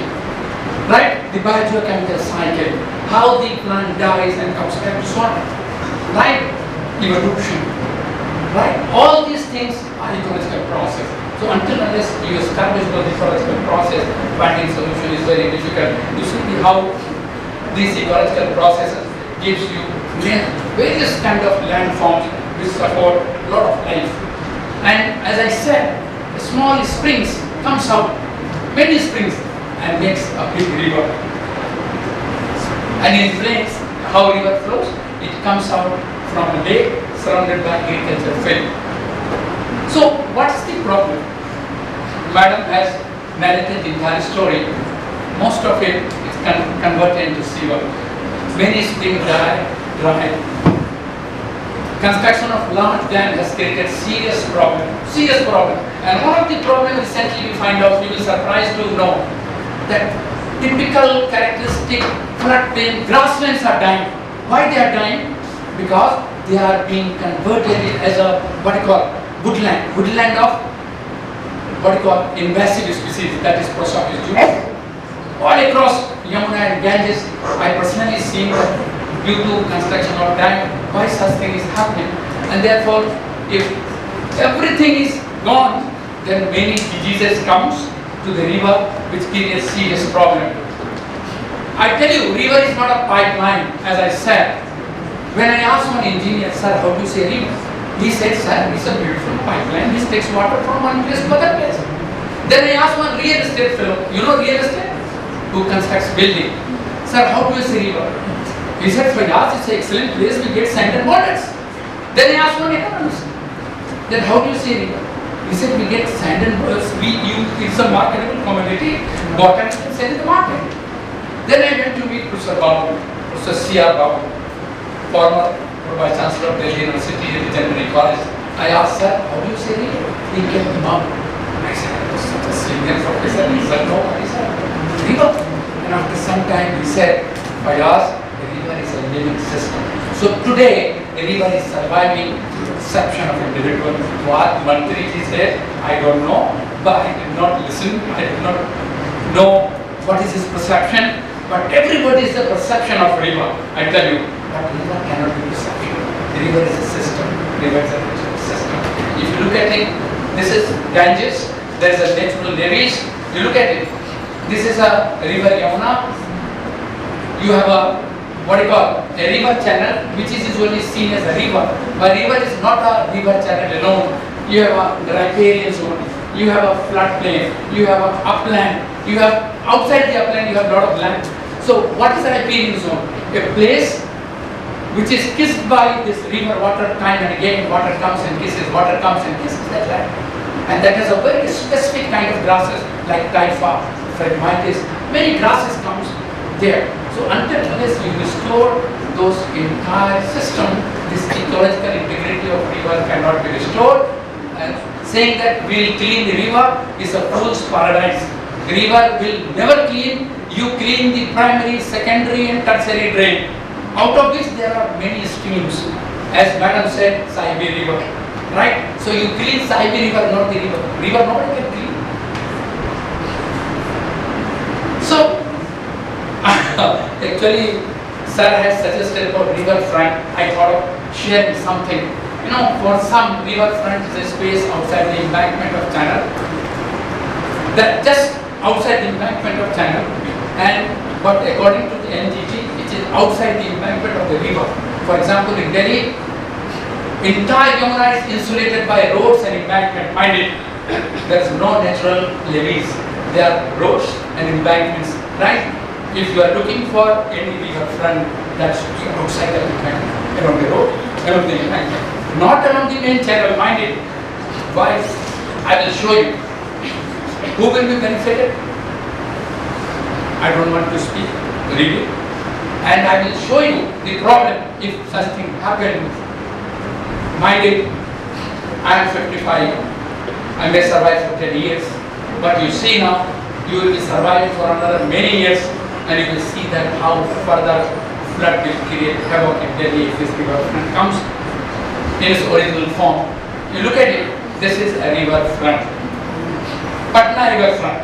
When a state flood irrigation department official came to meet me, I asked, sir, can you show me why you have made it? He said, it's a beautiful place, sir. Everybody roam around it. Somebody sleep in the night. And I said, sir, let's come and sit on your beautiful place. I went there, sat down. Then I asked, sir, can you show me a river for which you made river front? He started doing like this.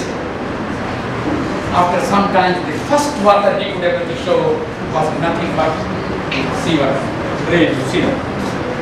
If we are making river front for this water, then salute to those ideas.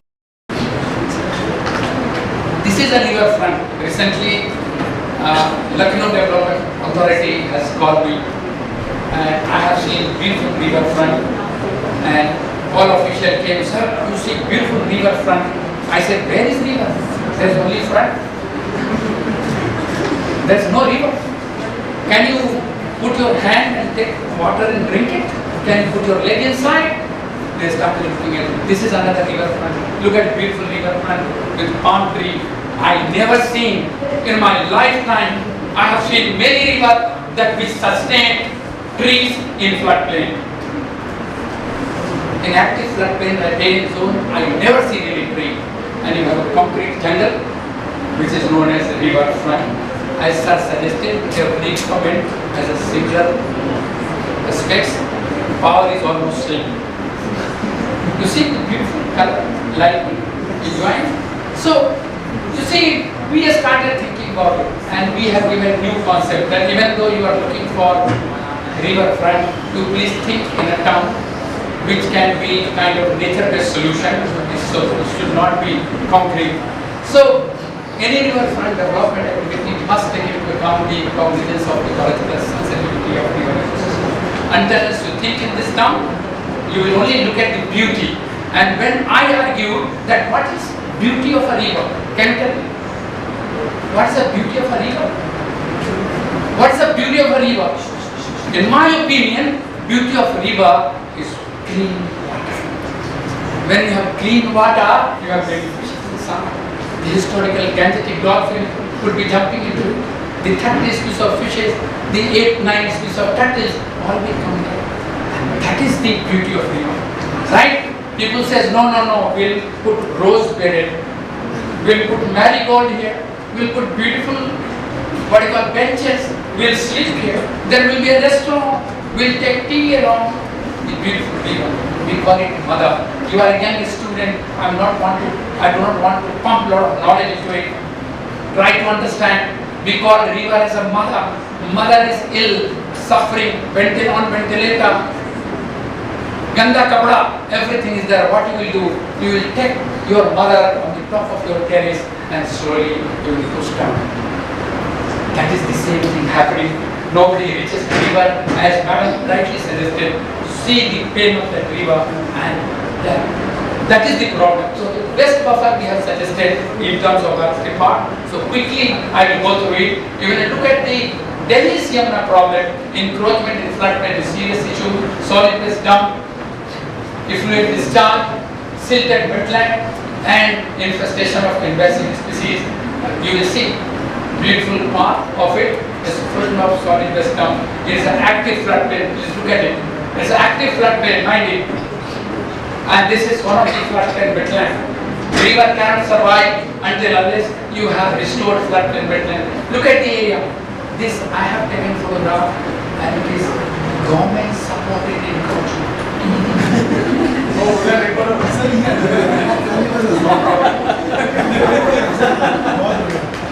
Please, if you are from Delhi, please take a route. Go to Shastri Park by road. Stand before Shastri Park. Look at the left side. That's a Gadimandi area. You will see there is a beautiful bird. Board suggests something else. We have filled the area up to 15 meters in active floodplain. Mind you, active floodplain, which is seriously eroding. This is heavy encroachment, you can see. Even free parking is available. Beautiful free parking. You can go and park your car. Where is that previous building? This is building on the floodplain. Sir, this is Pokhara area. Pokhara. Kisarabad and all those. कोई बात नहीं. And if you see, this is river Yamuna. When Sahibi river meets the river, this is Sahibi river meets the river, and these are wetland full of sewerage. And you will be surprised to know that self-cleansing mechanism of river is dead because ecological processes are dead. Why dead? It is full of invasive alien fishes. You have high mango. You have, this is from Tilapia, Mozambique. Tilapia, readily available in the market. We wanted for blue revolution, and we brought many fish, and this is one of the deadly fish. The another deadly fish brought to India created havoc in river system. You see, this is Prosopis juliflora, the whole European floodplain, woody weedy species. Britishers brought it here in India 200 years ago, and we facilitated it because it doesn't need any support. It gives you free of cost green cover. That green is almost similar to what green? What green? No, that green. Gentleman is wearing shirt. That kind of green. You look at this tree, it's very funny. The leaves are microphyllous leaves, means tiny leaves. They quickly dry. They never convert into humus. The pods are thick and seeds are embedded into it. Doesn't require any support. Fallen, grow. The roots emits chemical like Britisher, not allowing native species to grow. So they colonize very quickly. So they now have been designated as IAS. It is invasive alien species. Similarly, the beautiful flower which was brought for the queen, now invaded our wetland serious problem. So quickly I will go through it.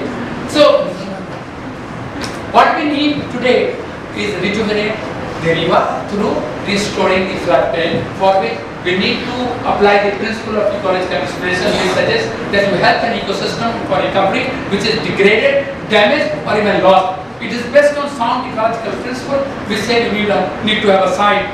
Here I will raise a point. Every time, the moment you talk about the environment, quickly you go for plantation. What you plant, where you plant, why you plant, we don't know. But Bhagat people need. Bhagat people need. Bhagat people need. This is the song. This is the song we always do it without understanding that even in Hindu mythology, Bhagat people are Raja tree, king tree. King means in ecology they are keystone species. And what we are doing? What we are doing? We are planting one keystone, other keystone, third keystone, all keystone. So all the Raja is around, no Praja. Raja is highly energy consuming. They will take away entire mall from the soil, from the air, don't allow anything to grow. So these basic scientific understanding is required. कोई बोला, ओह बरगद का पेड़ बहुत oxygen देगा, बहुत देगा. As a student, your role is to stop it. That in 200 acres or hectares, you plant only one burger tree. You are a king. King sitting here. For example, I work on many carnivore like tiger. Tiger, when you look at it, one tiger needs 500 cheetahs. That too breeding population. It is not that non-breeding population. Only then one tiger survives. So similarly, a burger can need huge area because it's a huge canopy. So what biodiversity park actually? Many people started bringing congregation of plants and putting a board biodiversity park. So we got upset because first time this concept came up in Delhi, given by Professor C.R. Babu. So we published it. It is a designated site with the assemblage of species in the form of biological communities belonging to a particular ecological range. This is very important. If we are working in Yamuna, we should not think about Western Ghat. When you carry out plantation, you bring all sorts of plants. You go out and see what are planted in what department. All sorts of plants you bring. Though department is arboretum, all plants can be brought, but when you are creating and destroying an area, every plant can come. The particular range, ecological range is very important. Only then you will get the ecological services of conservation, education and recreation. Recently one officer made a comment, madam, अरे आपका park तो जंगल है, कौन घूमने आएगा? So I said, madam, sir, you spent $300 to stay overnight in Corbett. My God, what is Corbett? It is full of jungle and jungly animals. But this is the perception. So I will be talking about Yamuna Park quickly. This is a site where you see it store what you call lot of flood water. It is situated in northern part of Delhi near Wazirabad and spread over an area of 457 acres, divided into two parts. One is inactive floodplain, other is active flood zone, and this is the river which brings periodic flood to the active flood zone. We have created ecological corridor, and this ecological corridor is very functional. You will get to know this is the initial position. If you see, it has designation of being first forest record of the country. And now you look at the comparison of both the sides, how we have converted it. How we converted it? We talk to the soil, we talk to the area. We have not intervened. Professor Babu never came to us saying that, "Arey, ye aam lagao, amrut lagao, amrut." No. We talk to the soil. We understand. We find a reference ecosystem, and then we was designed for its community belonging to Yamuna basin. The initial part was it was highly sodic soil. It was a serious issue because in 1978 when Delhi was flooded, one embankment was constructed, that is what is called Jagatpur embankment, and due to which the entire area was cut off from active floodplain. It was full of soil-loving bushes. Like if you are a student of biological science, you had Suda, Grassa, Heliotropium, etc. They were soil-loving bushes. So we thought of doing it, and there is a proper science into it. We started looking at we started making restoration plans for inactive floodplain, where invasive species playing serious role. Then we created important dishes and established floodplain forest grassland, and there is a continuous monitoring. Similarly, in restored floodplain, in active floodplain, we look at the indicator species succession process on which we design the plantation. Now I will give you an example. When we came to the site, we planted in a small area to understand that how soil behaves, but in 20 days our dream shattered badly because it was 100% mortality. And when we met Honorable LG at that time, we spoke very high. Sir, we restored the area, lot of birds from Europe, Siberia, China will come, the 3-story forest will come, there will be grassland, lot of herbivore will come, followed by carnivore. But in 20 days, dream shattered. I was shivering. My God, we छोड़ो बड़ी छोड़ी थी हमने वो LG साहब के सामने उन्होंने बोला था कि यू आर सेलिंग ड्रीम वहाँ के ब्यूरोक्रेट ने. सो फिर दौड़ के हम प्रोफेसर बाबू सर के पास आए, वो बीबीसी थे.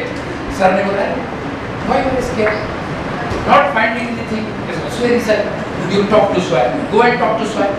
Then we went back and did soil profile and found that pH is very, very high where nothing can grow. Then we decided, let's do some experimentation. If you raise the land, sort the least down and make steps plants.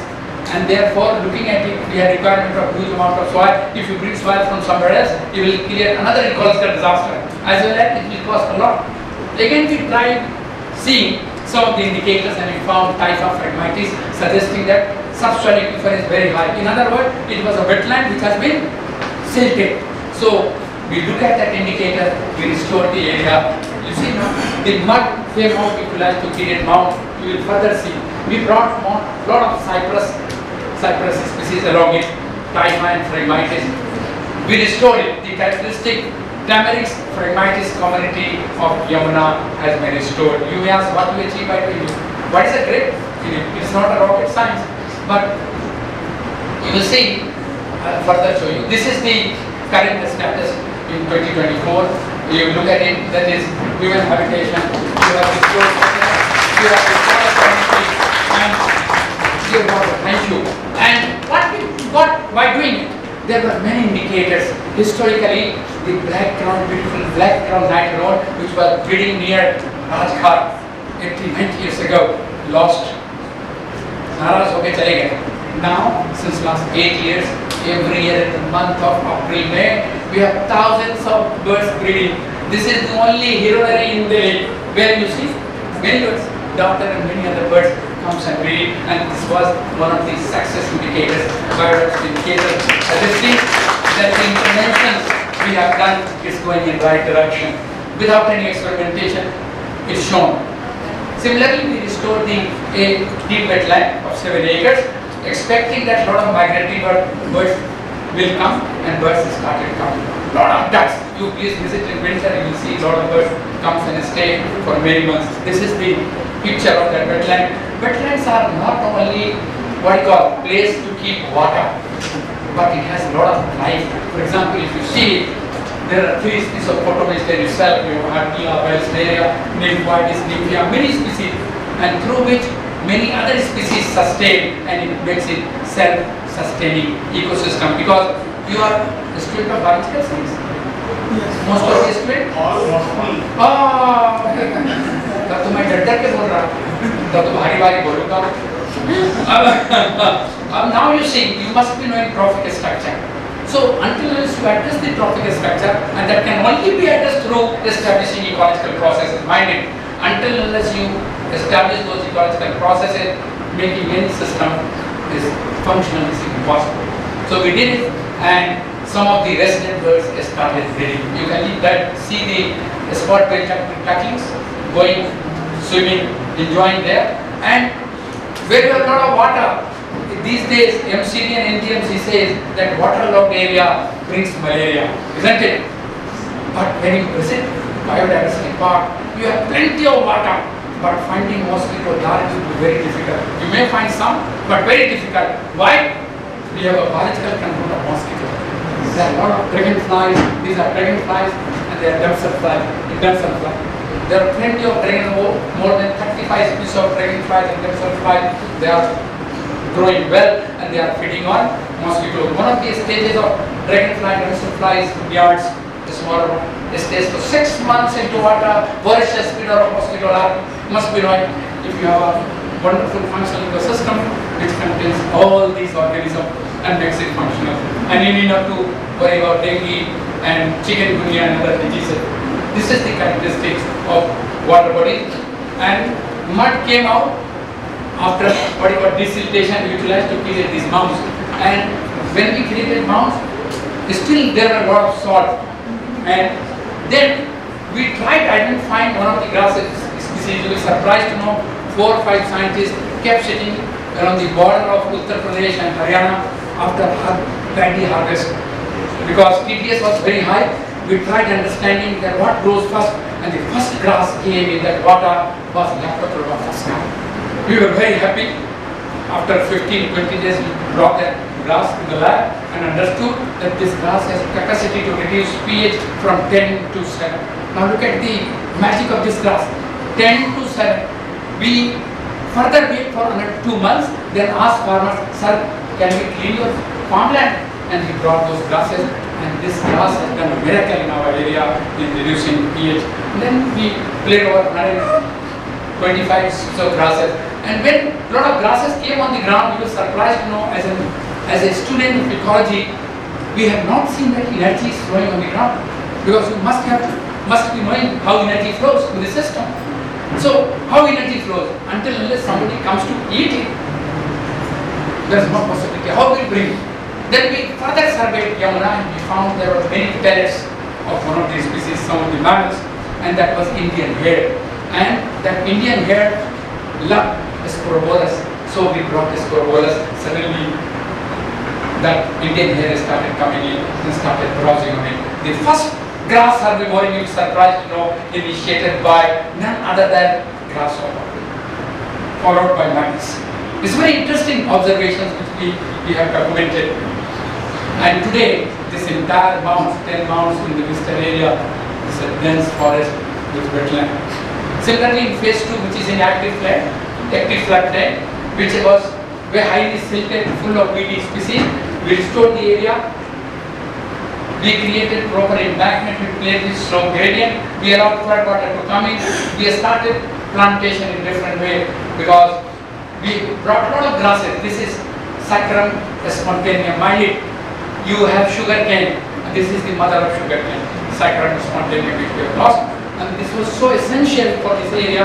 We brought 3 major grass species, historically grass species here.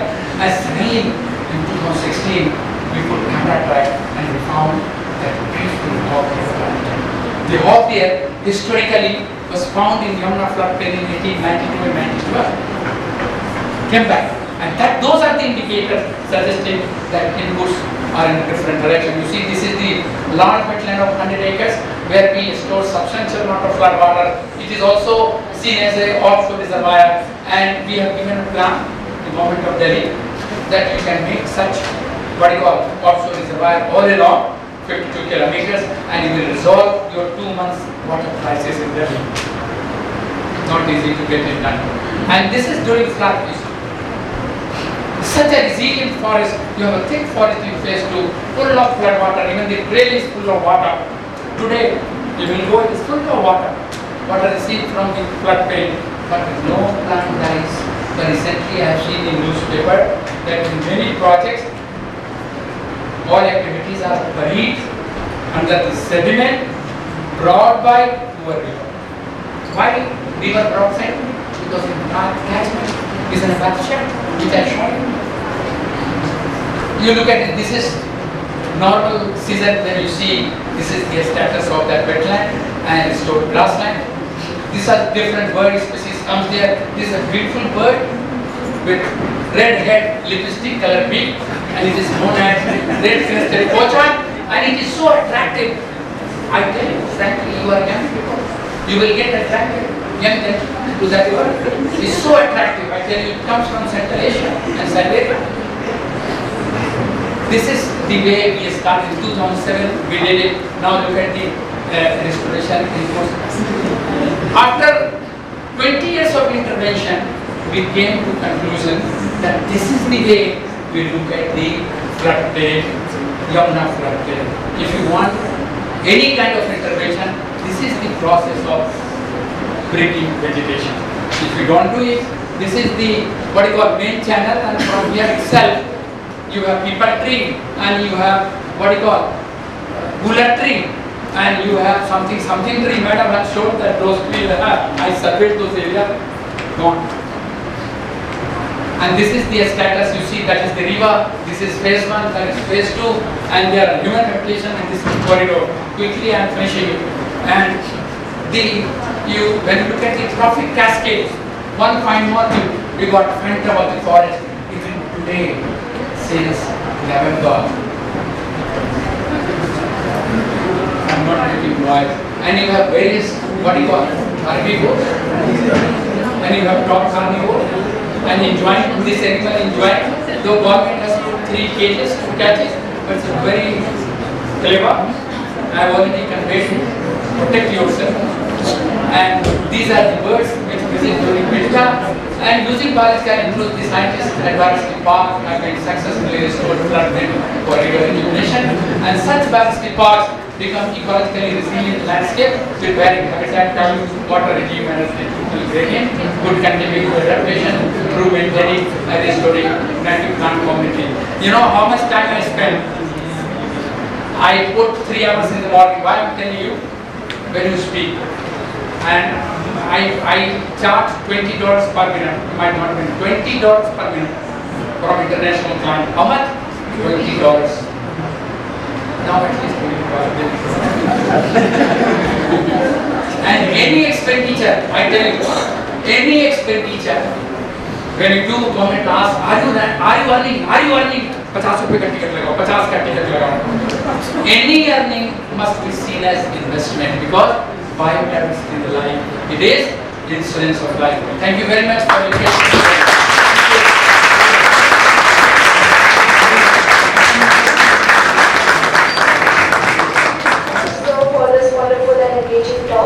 Now I request Professor Dinabandhu Sahu sir to felicitate, Professor Chirashri Ghosh ma'am, Professor N. Raghuram sir, and Dr. Fayaz A. Kusar sir to give formal card.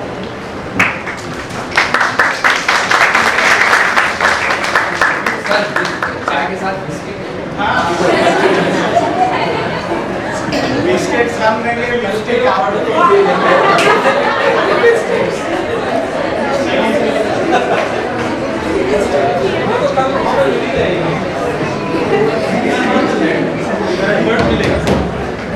इसको वाला नहीं है.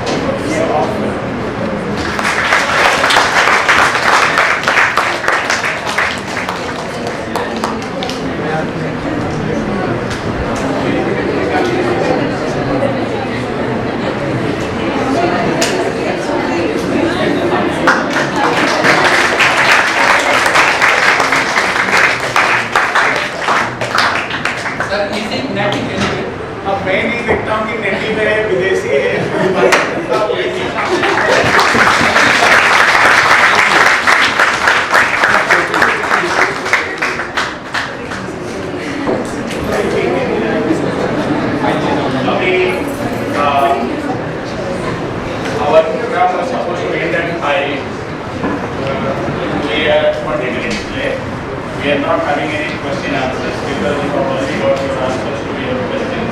Because all 3 lectures in the post-class sessions are really wonderful lectures, and these are actually original work which they have carried out in their own hands. So we are fortunate to have you here in this department. All of us will learn many things, and this has probably ignited the mind of young people. We will not have the next session because it will be very tiring of having the panel discussions, because these lectures have been quite enlightening, and the university atmosphere is today dedicated from all sides. So those of you who have walked in have already done a lot of exercise. I do not know when you will go back, it will be a very tough research. It's now in the afternoon. In the afternoon it is fine. So we'll go and have a cup of tea and biscuits outside and discuss there. And discuss there. No need to come back here again. And tomorrow,